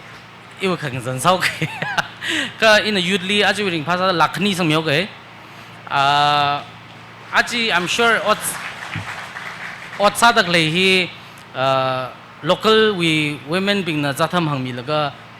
sakchang da sami dak le ne ara thum hong ma sum ji ne jaina tino relate ma sana sal la shli na ting thum ra mi ngai jaina ashi youth church we youth lila ting mag ta ina hi pangan sa ngai ni ta pangan sa hain to ko se joining shi dai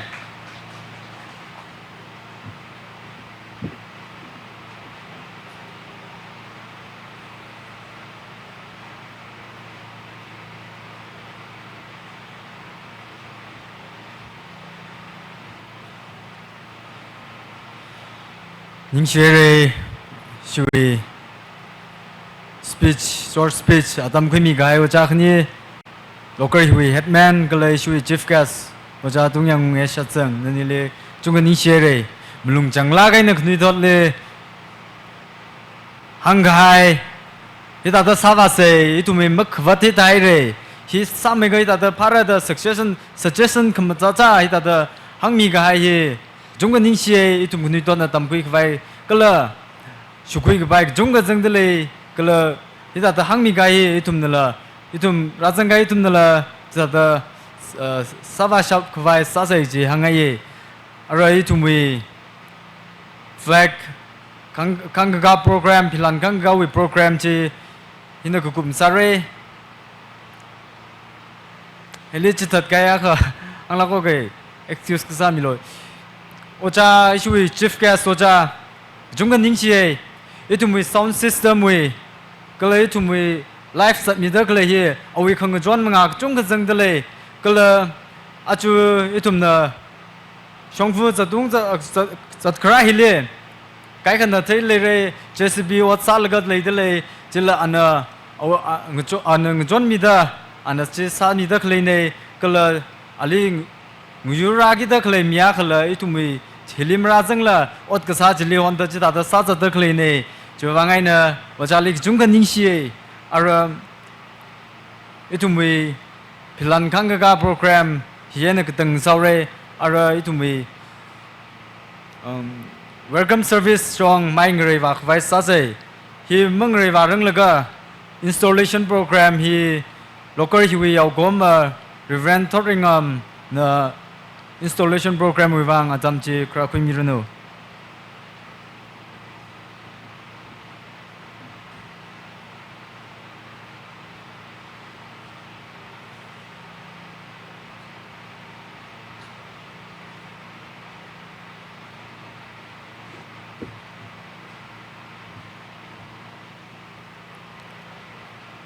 installation program singak vaisa se itu Malaysia gaya at sports come evangelical camp director kala camp leader spin present worship team chimang maningla as a gospel preacher resource person kala chief guest chiena guest of honor valedictory katong which Pamdakle sit Janang and Inga Mirno, Ka Itumi, Camp Director Kaniva, Kara Mirno.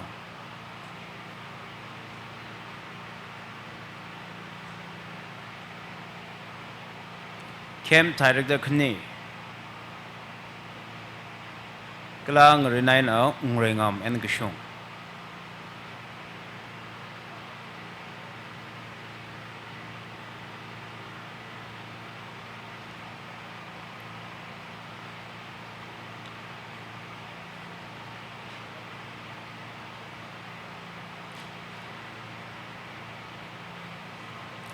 Oh.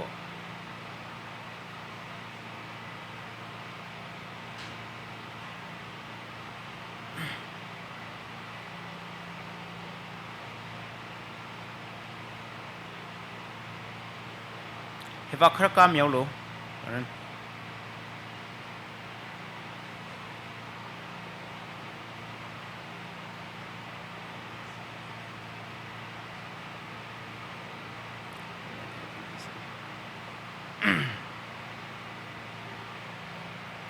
Rawi kringa dia ga ida pasok paisa ke Christo with we here not to me uklong le painting hang saglo not to maka aina aka the thangmelak aina tamji the ngorok lo kala machin ngorok lo la aina la masod la aina la kala ga thar la aina la vrele not to me uklong le ningshi aina ngasoda sojikadlo kala nathum na ot kasani lala tui khamatui ni lala ava vreli ning shimida ot sakchi bole roho jushiwi ming aina salo hi gazangat prebawi khringa tuine in a camp director le siasa myoge itu Malaysia gaya camp leaders ping our praise and worship team nathum bingwa khang ning kam yirono nathum na pam kwa pam jine kala issue speaker resource person bing je khang ning kam horno ne siasa myoge Masodla, Kayala, Dekamadela Revra, Nawine, Atu Revra, NTMB, Sports Come Evangelical Came, Tarik Trada Pangaina Twilaga, Makaina Tangda, Proho, Kashung Lakana Sing Shop Kavai, Angaran Yegadong, Librevana Nazangmi Kavai, Leshila Gaya Game Director Kani. Kala came leaders ping praise and worship team kala Revra Chimang Maningla Leshila Gaya resource person gospel preacher inaugural chief guest of honor valedictory with chief guest program hele seru kwiki jika tongli Revra na zangkhamya tamusang sakmi rono o gsa khwa Revra chu Christo mingle Yao Komay na pangkang kasi asa sa migay, unggusyong atam salak runo. Athe kamathe kachung gang sang sak miruno da si hasay. Chimang maning la Revra.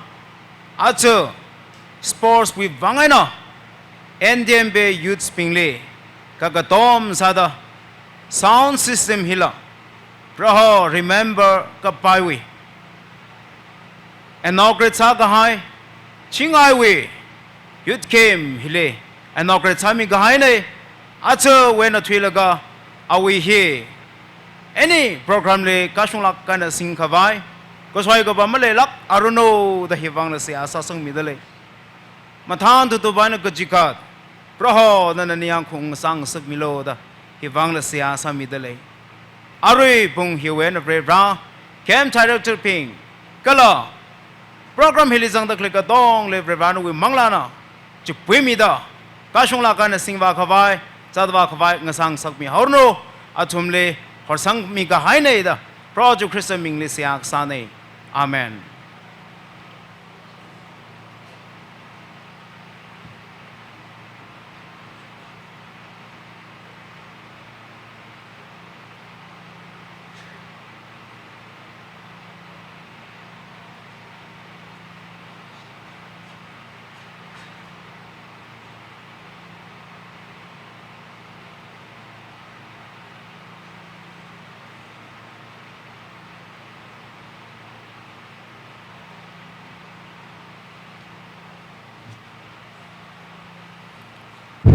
Ning share local hiwi yokoma installation program thada singami re ara install sami gaya atumna akama wen tuida atumna program mi matang ita sing baure ara itumwi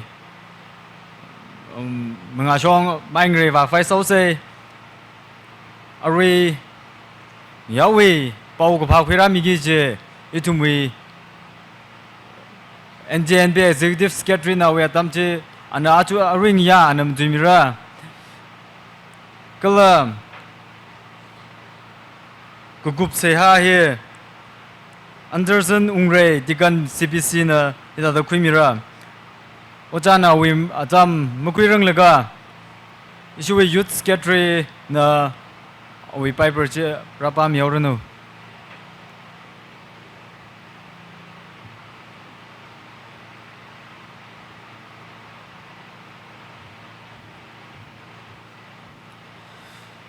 Tuimina Pesin Sagi Jitu Pampang Rumse Hashok mi chapter 12 verse 13 Now make up the Saikora Shahaira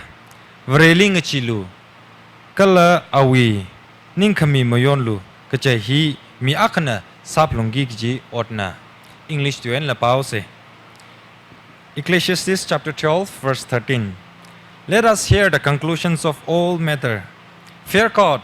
and keep his commandment, for this is the whole duty of man. Every route to ini.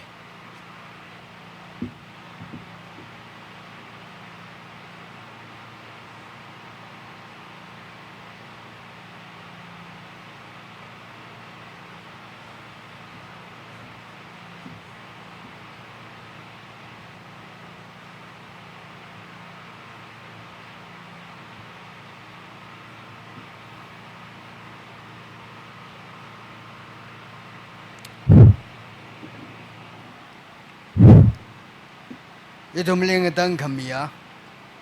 Yesus Kristus mengai na, rali ni sia, kalau Yesus Kristus nang tang kami ji mengai na, NDNB Youth Fellowship, hekata program, singkada kali hili, kangasan na, rau ilila, hekata tam kami wang, ning sia, dah megapda. Khang gay ai cái mi lo fitra kam sang rok cho any conference le and mi lo ma yang rok se yim ma yang ai mani yong purpose of life le him tang mani marama I with you di sa ta le gi la ini with you di sa ta le la ka ing lang ka phe ta da nan ne ili tri chami hai ji imring family jong ngalang ga phe nau sa da mai a jo tu re ga sang we long li hi tar ka sa kha I pulpit li laborer khram nim de speaker a khai pulpit li laborer khram nim de tang hol wu khang we ya khale le mai de wu ka sung me kha muffler mi de la prime minister ong le la President ong la, Chief Minister ra la, kasi tang hol we, pulpit li envelope yaw ko bam hi i vai sila ke rau mangali i hiling lang phela ENDNB officially outside chi wing lang pheni chuwang ili NDNB na rupees 45,000 per month plus quarter plus light plus inverter solar light plus kim mai la tiêu ka na than phui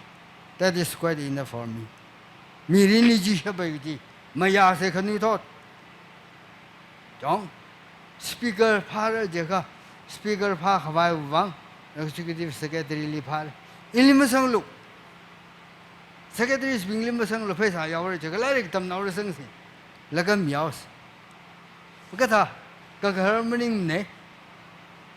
ji mo shong mai dal nim la MDS tam doctor tam naw trak le ma pha sa la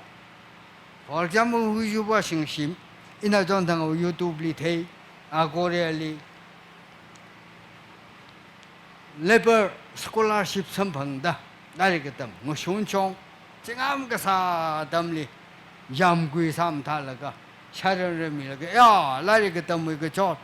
tha la le i wi doctorate ko ku phlong re doctorate ko khwai i yam gui li tha do sa da le ko ji YouTube li sang da chi mam la so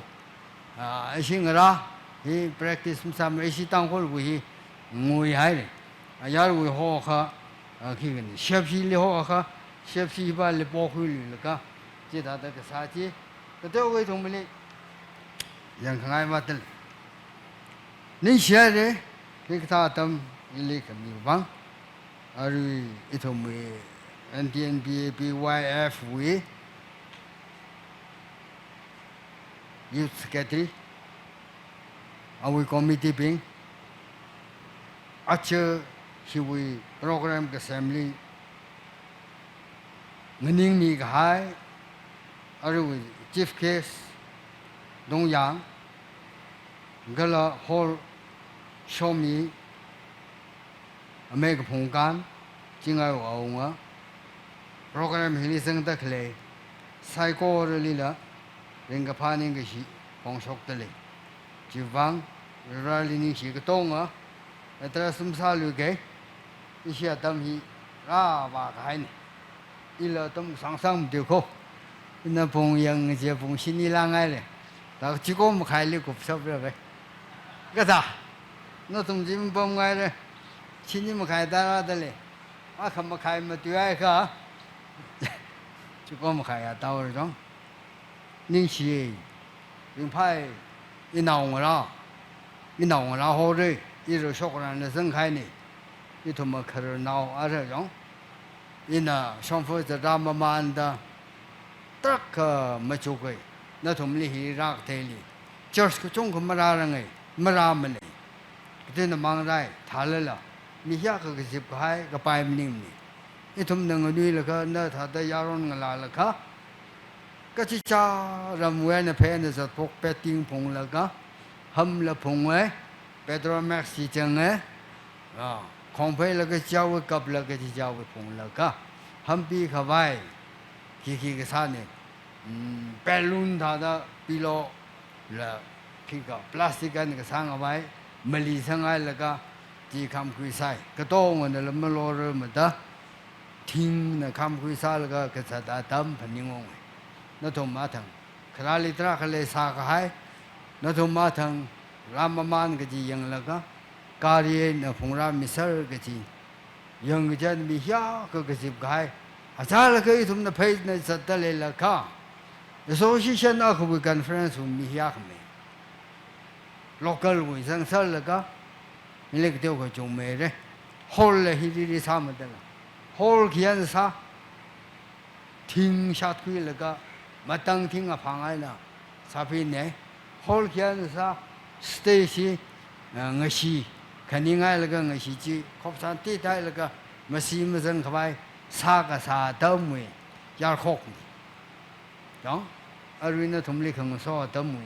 bên cái phải này mirin này chỉ mirin này à chứ purpose of life Ecclesiastes 12 13 14 chi issue we secretary na pa mi khai rin pha la ke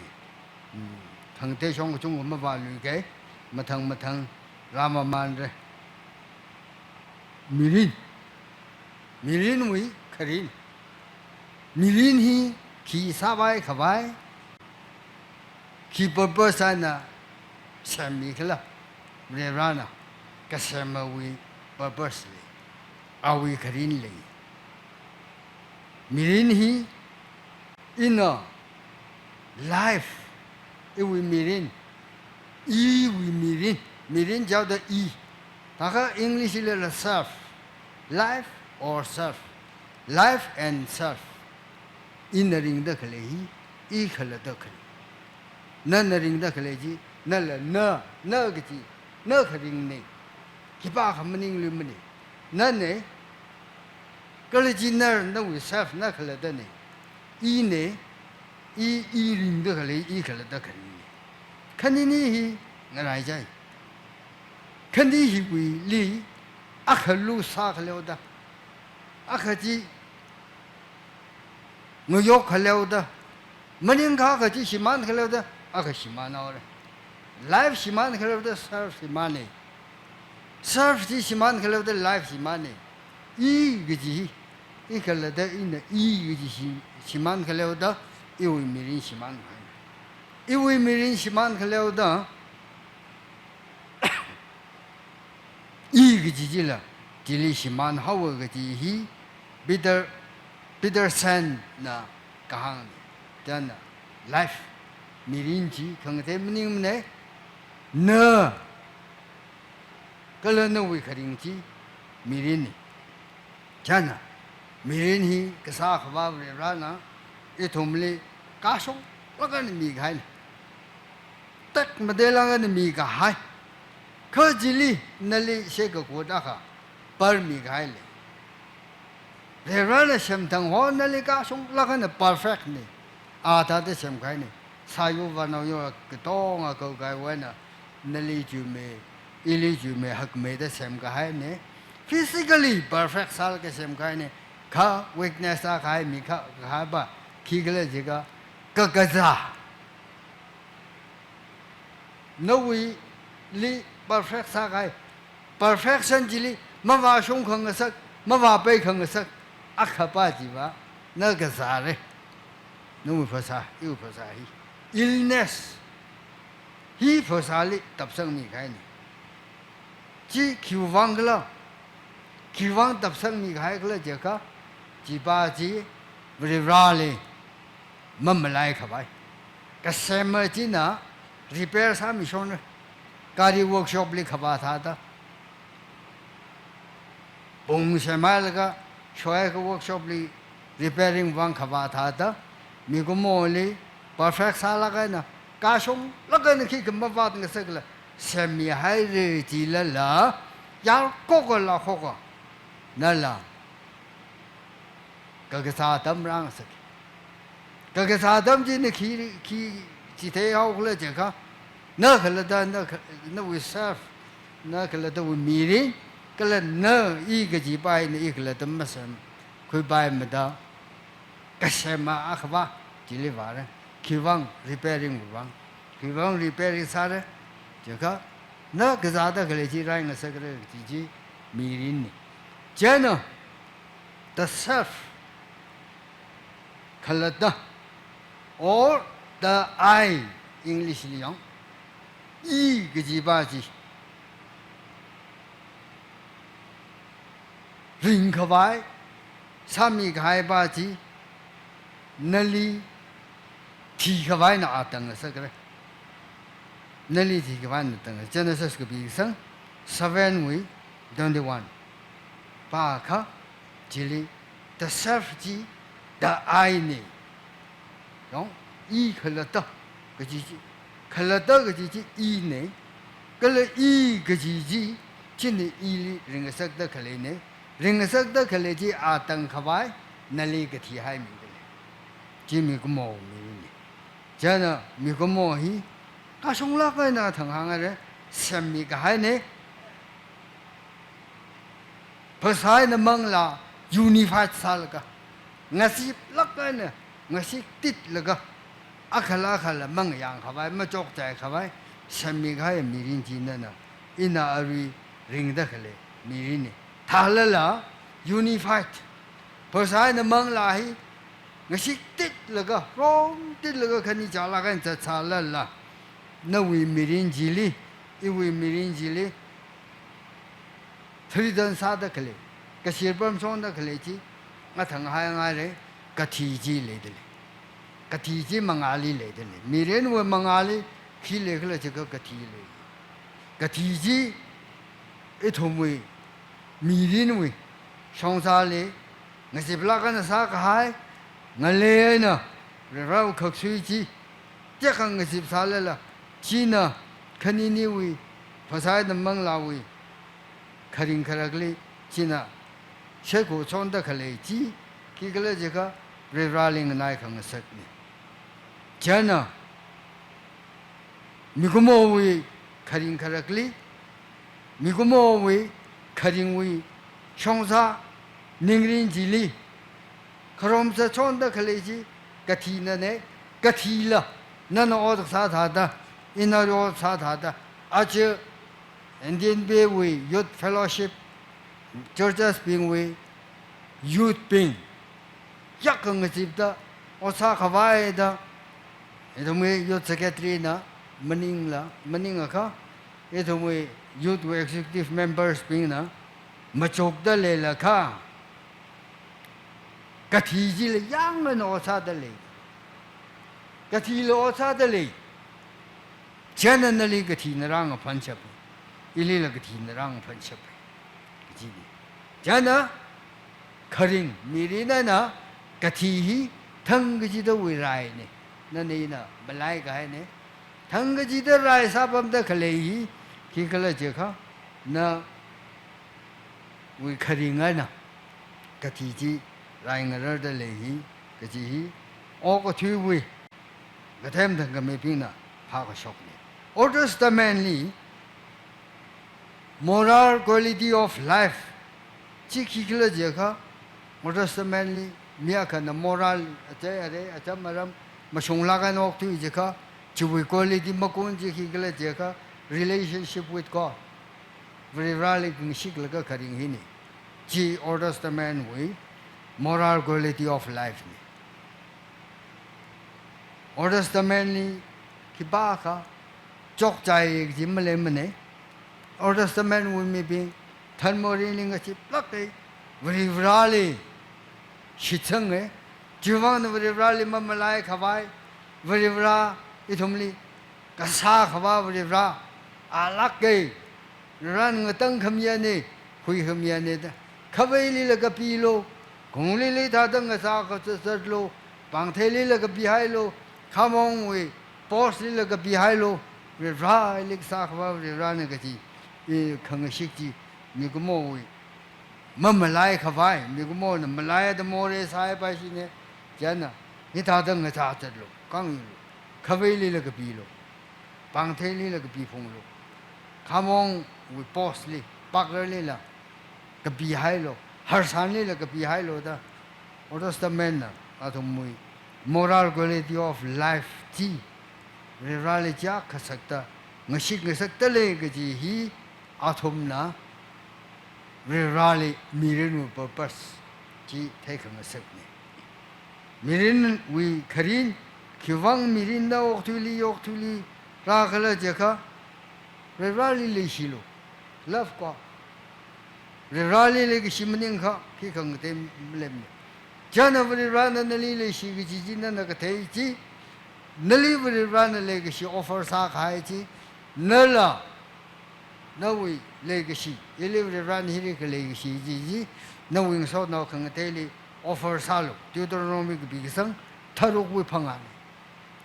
Or does the man with moral quality of life needs? You live the run legacy in the tay. Haka in Kalatan Mangatum Pine. You live the run legacy here legacy. You know, iling so bombing yoga at the lead. No, we run in Hiaka. Lei shi na lei kuilu ที่มีงรกเลยทิวโดรโนมี6 verse 5นี่กับปีกายนะจากนั้นไบเบิลนะหังตะขลีป้าจีมาชงไว้ไบเบิลนะ purpose of life มีรินวิขรินมีรินวิกับขลาจีขี้ขลาจีค่ะเรื่องราวนี้แต่ไม่เต็งสักเรื่องราวนี้นักขริงเจ้านะนี่ยังอุ้งสักเรื่องราวนี้ขยะหิโลเรื่องราวนี้มิงลีงั้นนั่งทับไปนะโอ้ก็ทุยจีน่าซาพรงเลยเรื่องราวนี้ขังกสิกจีนะ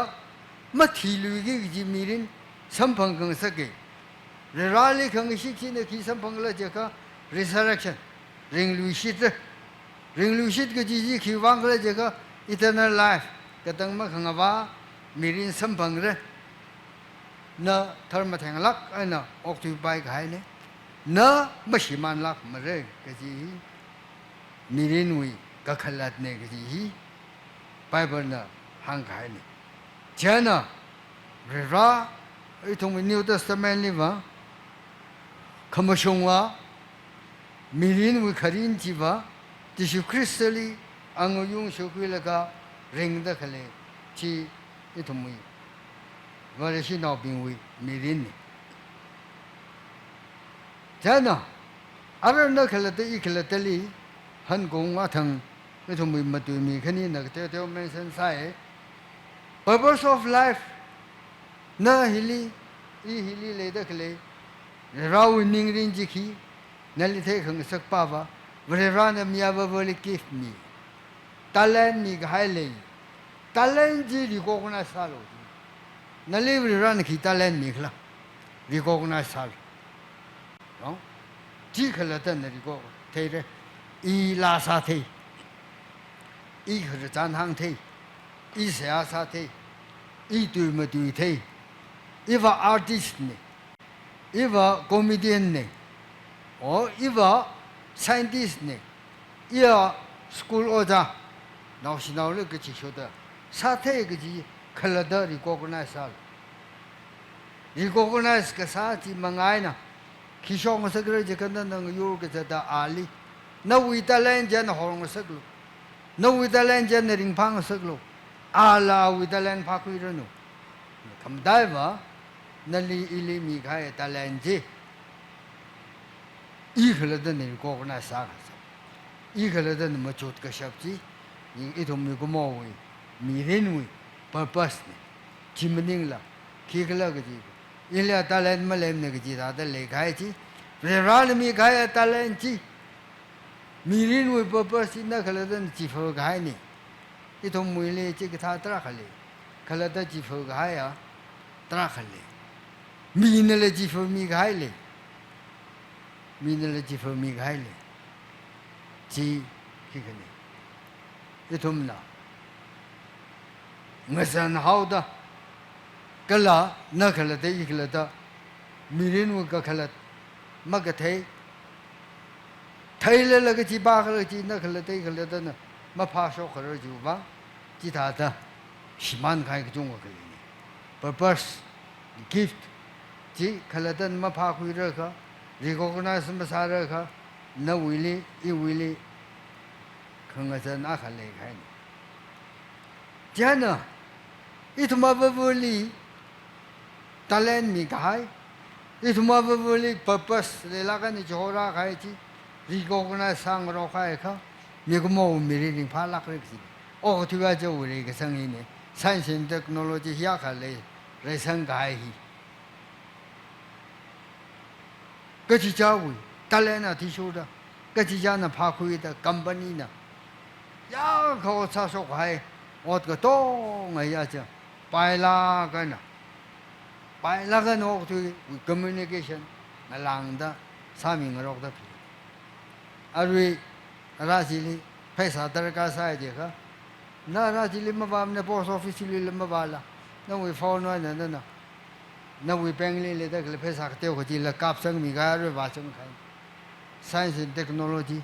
life purpose of life ช็อกมาสักกะให้ Mia Kali, Talan, Mikaji Kalata, recognize Sata, Saka Michili, Ilila Nalila, recognize Saming Rokta. Mirin here, Kapang a sector lady, itum the Shimankai. What is she now? Itumuli Kangasan Kuchunka lay, itum conservative motive or concept in. No winningly, healer, Masapam, Jing and out to Ilaga, itum Nungatan made too highly. May day in attack make high, say have itum the sa, Kakum itum no cum. Nightingale la papa bum. Go. He jing now Jana. Atom advance are made a twig high songs are drag a little. Science and technology, itum the monk pan correcting. Shang make either kick a may either sa meaning the cover she now being the healer the sakang and nauli. Songs are we do junker lady. Jana Jishun de la Hang. Mirinui, Kakalatia, Kikala Jaka, no, we mirini, very rarely tail. Very rarely enjoy salo, very rarely soldering look. Gala, none in the Kalewi, Tek Mateji, Mikang Tailila, Tangus, reflex answer. G. Revawi, Karin, Revawi, Karine, Galami Gumotum, Ring the Kaleji.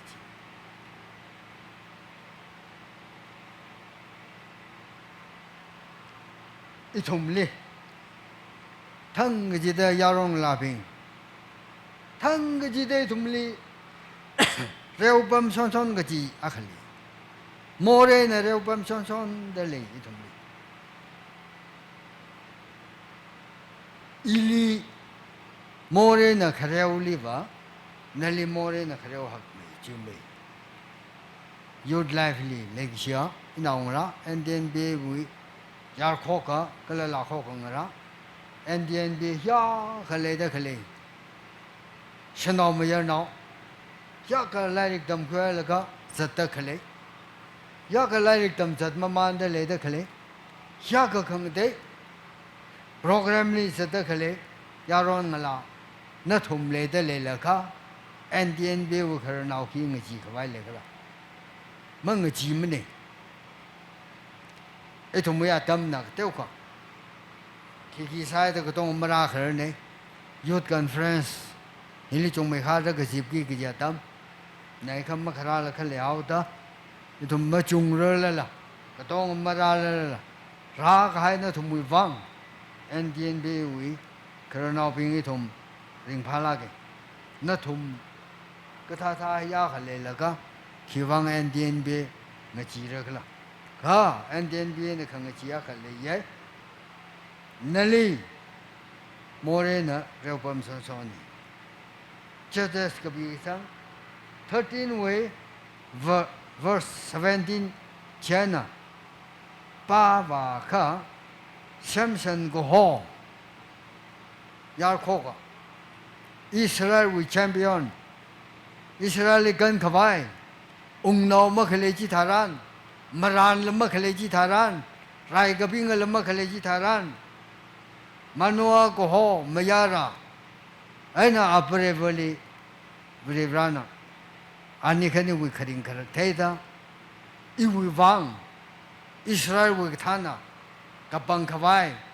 Tara Kavai, Manuana Brevohita, Lak Gaini,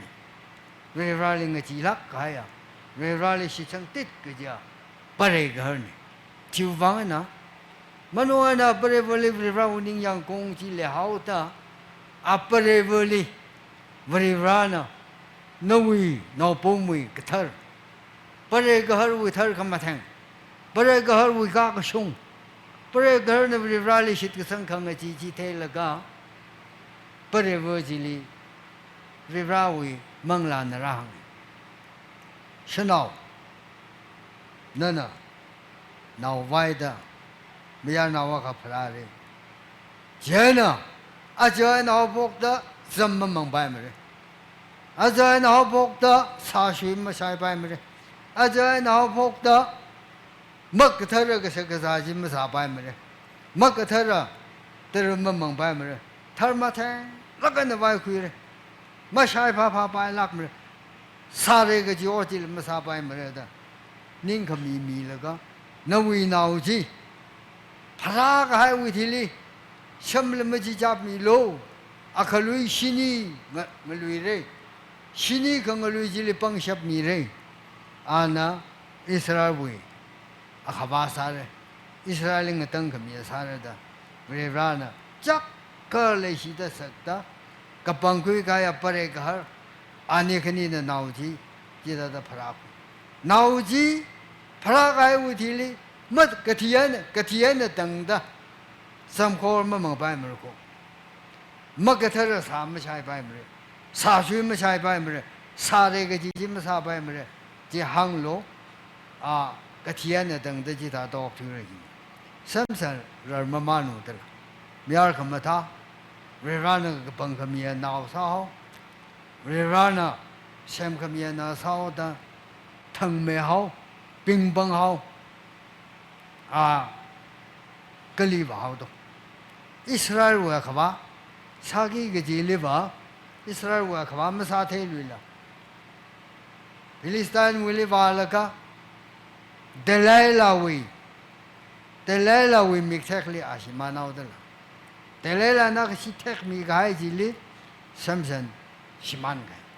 โมเรนเรียวปั๊มส่วนนี่ซัมซันเลยอาซาร์วันอักโตนะองฮาวลูทางองลูอาชาวานะฟอเรนกลามาคุยไปไม่ได้ในอิสราเอลกลาคุยพลงเลย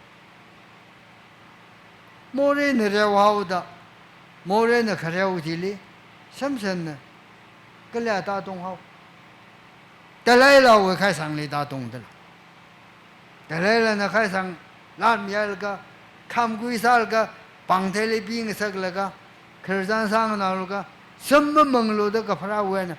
ไว้ก็พกกันนะฮาพกได้อาวุธอุกลงเลยสมมังเนี่ยก็พระนะฮาพกแล้วก็เลยสมมีมังเนี่ยเราก็ให้เลยสมมังแต่ไล่เราไว้ใครสั่งเลยนะจ้ามังทังสมมังทังอะไรสมนะขี้สาว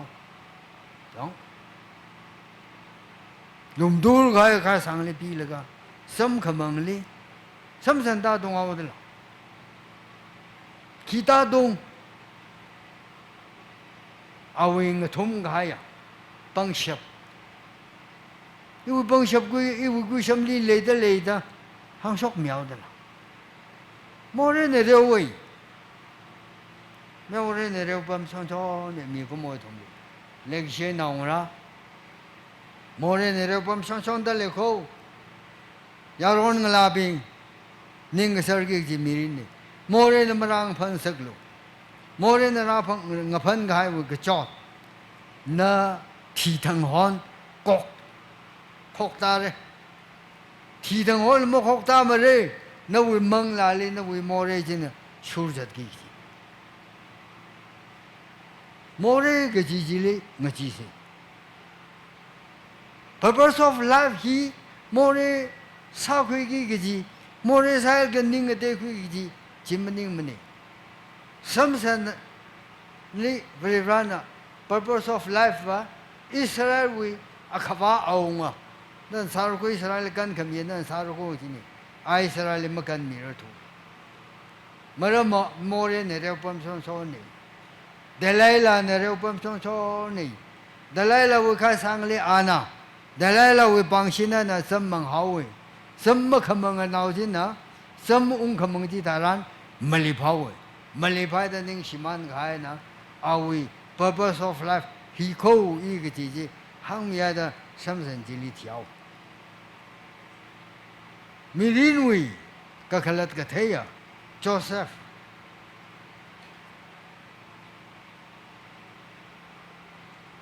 อาวิอาจินังระ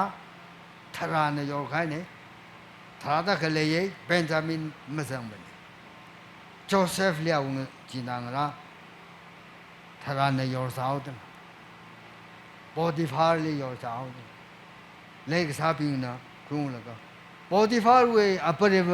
โจเซฟละสัมสันนี่รันสอมีกายจิตาอิสราเอลกันขมี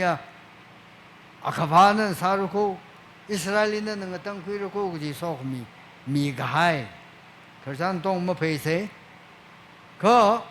ที่ถ้าจะสอกมีกายเราจีฟรีวาลิงว่าติด purpose of life ฟรีวาลิขังเชียเราฟรีวาลิกิเชียเราฟรีวาลินิ่งขมีขมยอนเราอีเนี่ยเจ้าดาปอติฟารุชิมดีเราสาบมได้เลยล่ะครับโจเซฟวิร์กก็จะยังไงไหนตั้งยังไงนะพลุงเวฟร้านสมีกายหนาวต่ออาโซอาเล็บกงอาศึกขมท่ามาจูขมท่าเอาวิทังขมเอาวิจานฮันอันนั้นชิมจิลีอดซาได้เลยล่ะครับอันนั้นซาได้ก็เลยสมุดก็ซางั้นไอ้ปักกันเนี่ยซาปอติฟาเวียบริเวณนาวจิลียังล่ะครับจำสักให้ปอติฟาเจ้าข้าขรเราอีทุมท่าด้าขวานี่ท่าละเราละอัปเรเวนงนี่ไม่เอาด้าอะไรโจเซฟลีอัปเรเวนจักเขาด้โจเซฟก็ท้าวิทังคำเมอโซอาเล็บกงอิสราเอลก็โหมียูริฮิวิคำมาท่าเอาวิทังคำเมอินามจีให้มีเลยเนาะปอติฟารุยอัปเรเวนอินโจเซฟวิอิสราเอลป้าฮิวินาวอามจีให้มีเลยเจเนนาลีสาวเลยโมเรนเรียวบมชงโซนี่โจเซฟลีโจเซฟนี่ลีภาษาอังกฤษว่าไงครับนาวเลยแล้วก็นาวบ้าจีอินงนาวคุยเลยอิสราเอลนาวท่าระเอาไว้ทั้งคำเมจีอีวีโอกันนะพระคุยไม่ตั้งนาวการะก็จีปอติฟาร์เวเปรโอปอริสิตร์โมเรนเรียวบมชงโซนี่โจเซฟนะพระราลิขังจีทั้งกจีตามาไล่ขายมังวันโมเรนเรียวเดเลยกจีอาเ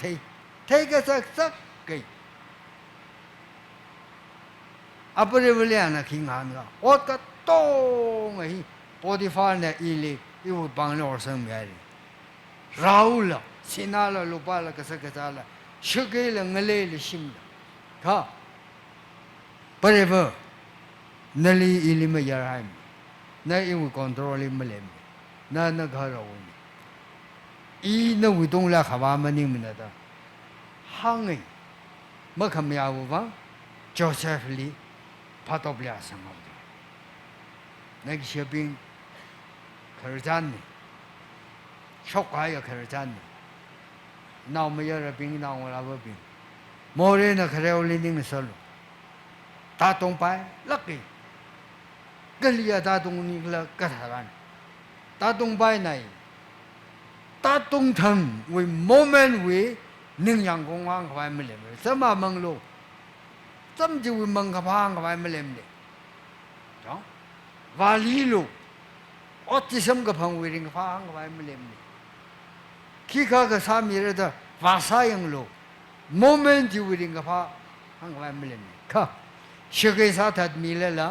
ขี้ข้าก็สาเลยละวาลีคุยละจีวิธีจังจีลีนั่นเลยโมเรนราตุกยอเลย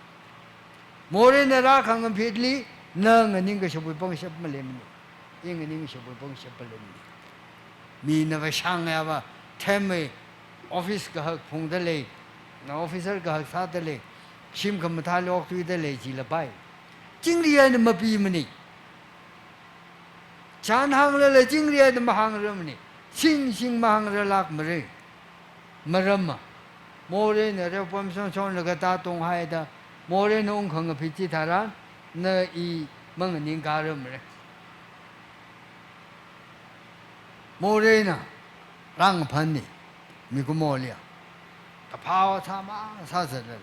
โมเรนรักเขาโมเรนเขาเรียกจงก็ต้องเอาวิ่งใจเลย lust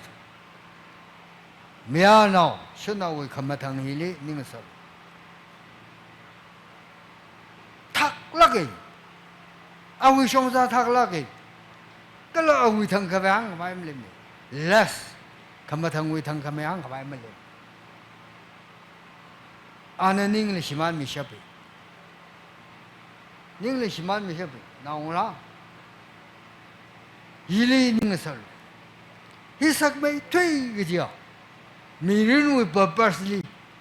takshi me thu ge ja mirin we purpose kala mirin ge jili shiman mi ngasak sabati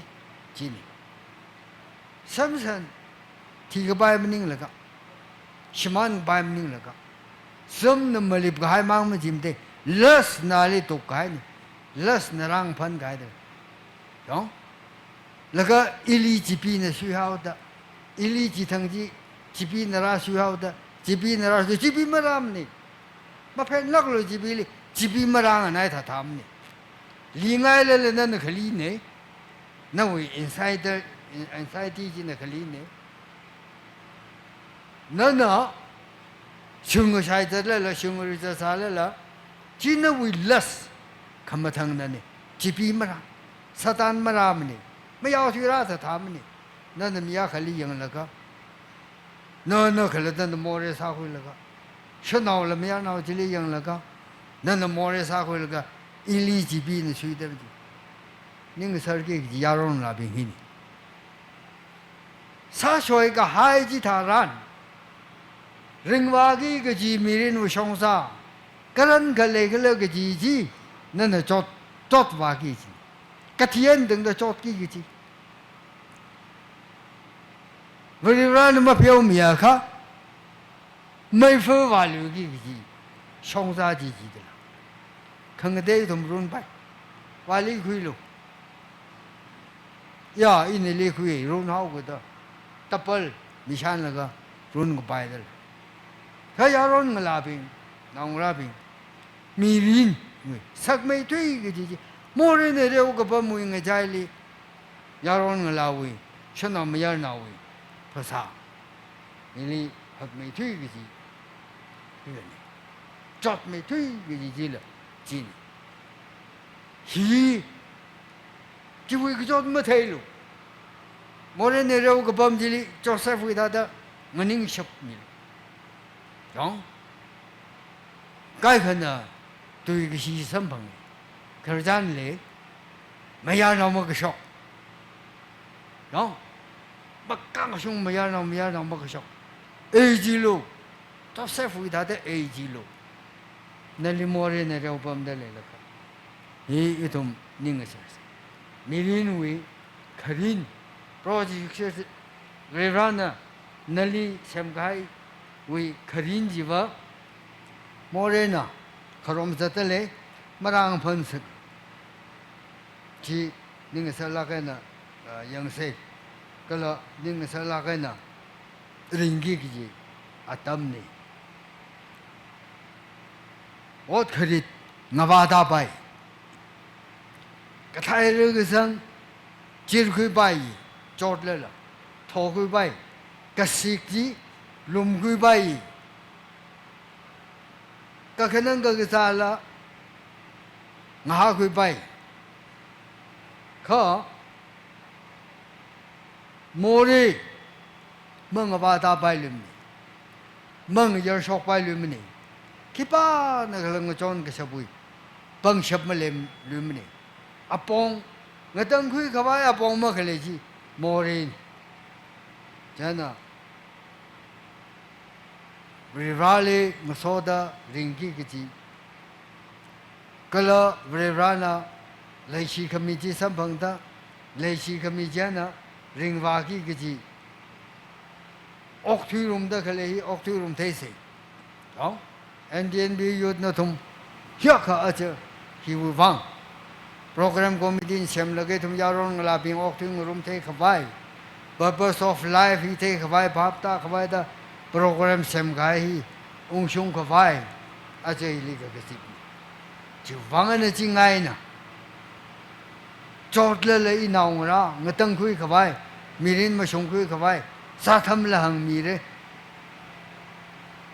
nó thùng li fees của khui chi cái thế nào của khui nị in dân dân 1,000 per head 1,000 per head phát sát kia hui ta plus refreshment hui ki có sốc là cái thằng cái thùng chief guest nè 2 lakhs kami sang nào khắp vai mình có purpose of life chỉ sốc khắp vai in là khani sang miao in li tha cái đó sa ta cái pya ka nang jon na kale ji mirin wi kharin ji ung shung ka bai ni da da sa mi de le la ka nang ra bin shi shat ma gang rok se ong thang ka ra khang rok hi ka tang ma khang ba mirin sam bang rum ka bai sa se a chu ma shung ku se ma shung da kale ji ma shung me da sa ka bai sa se na ri krat ma sa lak mirin nan nari kirat masaki ki ji ki gala jaga khama shung ji jili ring re khama shung wi dong li ma shung me da ring re ri kirat masala ma re kha mirini chang dam khabai ni mirini makan khana mirini da sat phok khaleu da na wi kong lui ge ji le more na reu bam da le more li da sang thang hon nâu cả chốt cả chăng sắm bằng cái gì gì ăn vi sắm bằng cái hai gì mỹ na tăng đấy mỹ na tăng sang cái hai gì eternal life cả chốt cả chăng sắm bằng cái gì lấy shipping mỹ nu cái cái thế cái vai nali more na mà phèo mi la mà đây nali more na from settle nali more na to khi cái gì thà ra na chỉ với cái chỗ trang gì mà phong lên mới ina example khang mirin kan shok cái chia kha just a minute ni mirin mà kan shok cái chia là just a minute đã khâu về luôn lên na mirin kan shok cái kha na chỉ có làm mãi minute đã cái gì nên mà kan shok thế mà khang thế kha na chỉ li ta tung khai chỉ là na với mirin bay đó na li shi ma na saki nang ra bin ni xia de tang sang ka khya de program hi sak khali khani ku thum ong ru mau da trak sang ai ri ina thang khang ndn be wi yarong la bin achu I thum na ndn be le osa da khale hi akhama na we ndn be sami da khale ko akhama I thum wi nang ra sa bin kharaji tharan ba NDNB hi ithom ma chama thara nu da ithom ka ti kharing o sami or la sai ithom program khang te le sa tale mai sa la ko sa ta mi ge dam le ko hi mu wang sa sang mi da khale tam ithom ma ro ni thara le da khale family sang sal ga mi ma ko le da le ithom khala da wu wang Friday ge si da ng sin chong ithom fellowship li sim li sa sa ming ro ko every month we first Friday NDNB na thum wang naung ra na thum wang sang da itum na fasting sa mi da le NDNB akhama we NDNB achu itum da ring mi hau se da ring mi da le ji ji mam lai akhama na thum NDNB headquarters in Karachi tara NDNB we pastor ministry le missionaries le khang te le Karachi tharan I thong me a jowi kharing khara kha dam maring khawai ju me kha da ka song me da vrivra le la ju me da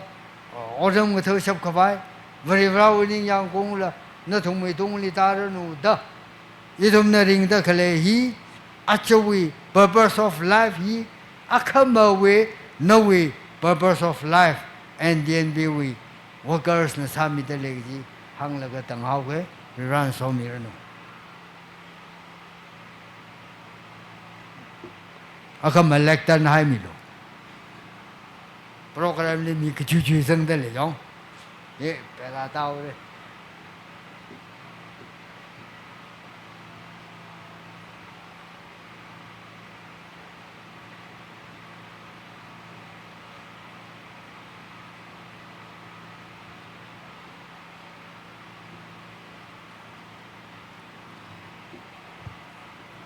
我家里中国人写的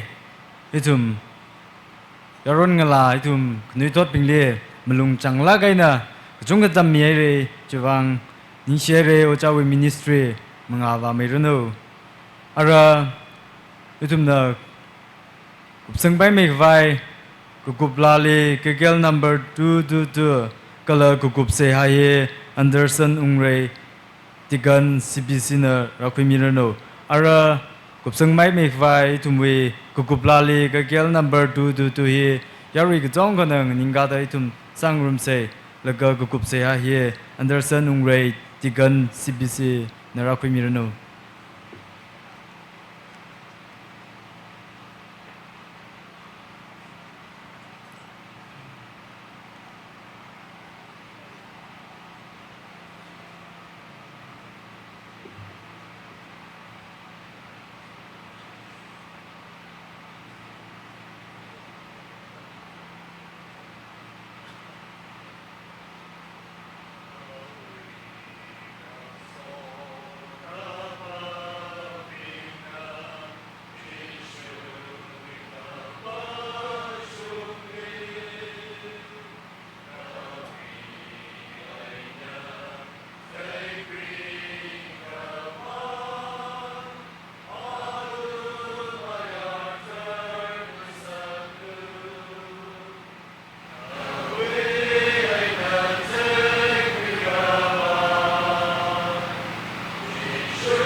Ponce.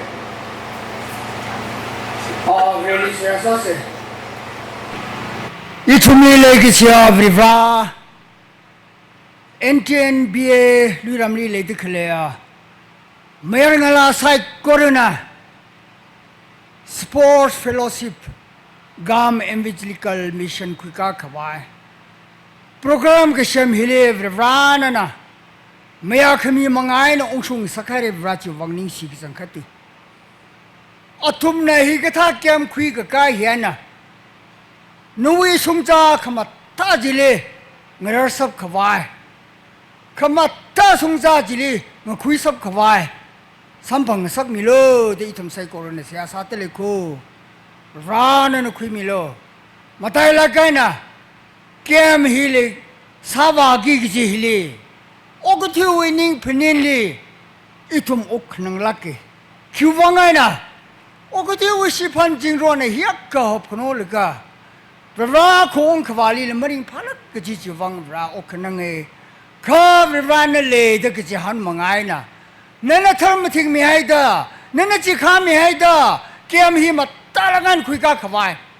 นูลูกมันสันนูเลกจิจิตาสมิลักโลดาอีทอมไซโครนจิวังปอตเลโคร้านนั้นคุยมิโลเกมฮิคุยกับกายนะราjust อีเจ้าวิ just กระราจังกายมีผู้ไซโครลี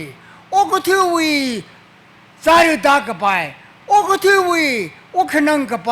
โอกุทิวีมักเถิดมักขยาจินไซโคทาวีโอขนังฮาวกิจิละมาสัมพังสักมิลักโลเกมฮีราอทุมนมาทาลักันขมาทันดิงไปนะคุยกันละกะอินเดียนเบลีรัมฮีขมาสิทธิ์ขมาโนละมาไต่สังขวายนวยสงจ้าขังคุยจิลีมาไต่สังขวายงาสาลักระโนดาร้านมิงสิงตะโปตเลยนั่นคุยมิโลอารุงยาอิทุมลีมาไต่ละกันนะซีฟเคสนะมาไต่ละกันนะอาณากษัตริย์สังมีกายจิละประวัติเสียเรเอาอิทุมลีนั่นล้มสันมิโลกลาบรักยาสฟอนาขมุงชมีกายะแค่สิขงยาเอางาลิลนั่นสมิโลมาไต่ละกันอารุงยาอิทุมลีกับพ่อเป่าตำจิตให้มีกายอุจานะลิงสังกายฮีเมื่อไรก็ตุ้มอาบัมลีข้อสุกดาเทขมัดเทียจิลงสังสักมิโลอาริทุมนาตั้งขมังยาฮีนั่นเชมีกาลุงฮิลีจิงเรียนงสังคุยเลยกะทั้งวิมีเรียนนี่เลยมันโซลขยามีเลยก็ออกที่ขบายงสักเกงยาฮีจิงเรียนงสังคุยกับไซโครลีปังสัมิโลเดอิทุมลีงตั้งขมียบรอฮจิชูมังไงนี่ก็ปนจิชูนุมีนาอาจิคุนไม่ดีวาสุนเดจอยสัจจิงเรโนอาเมน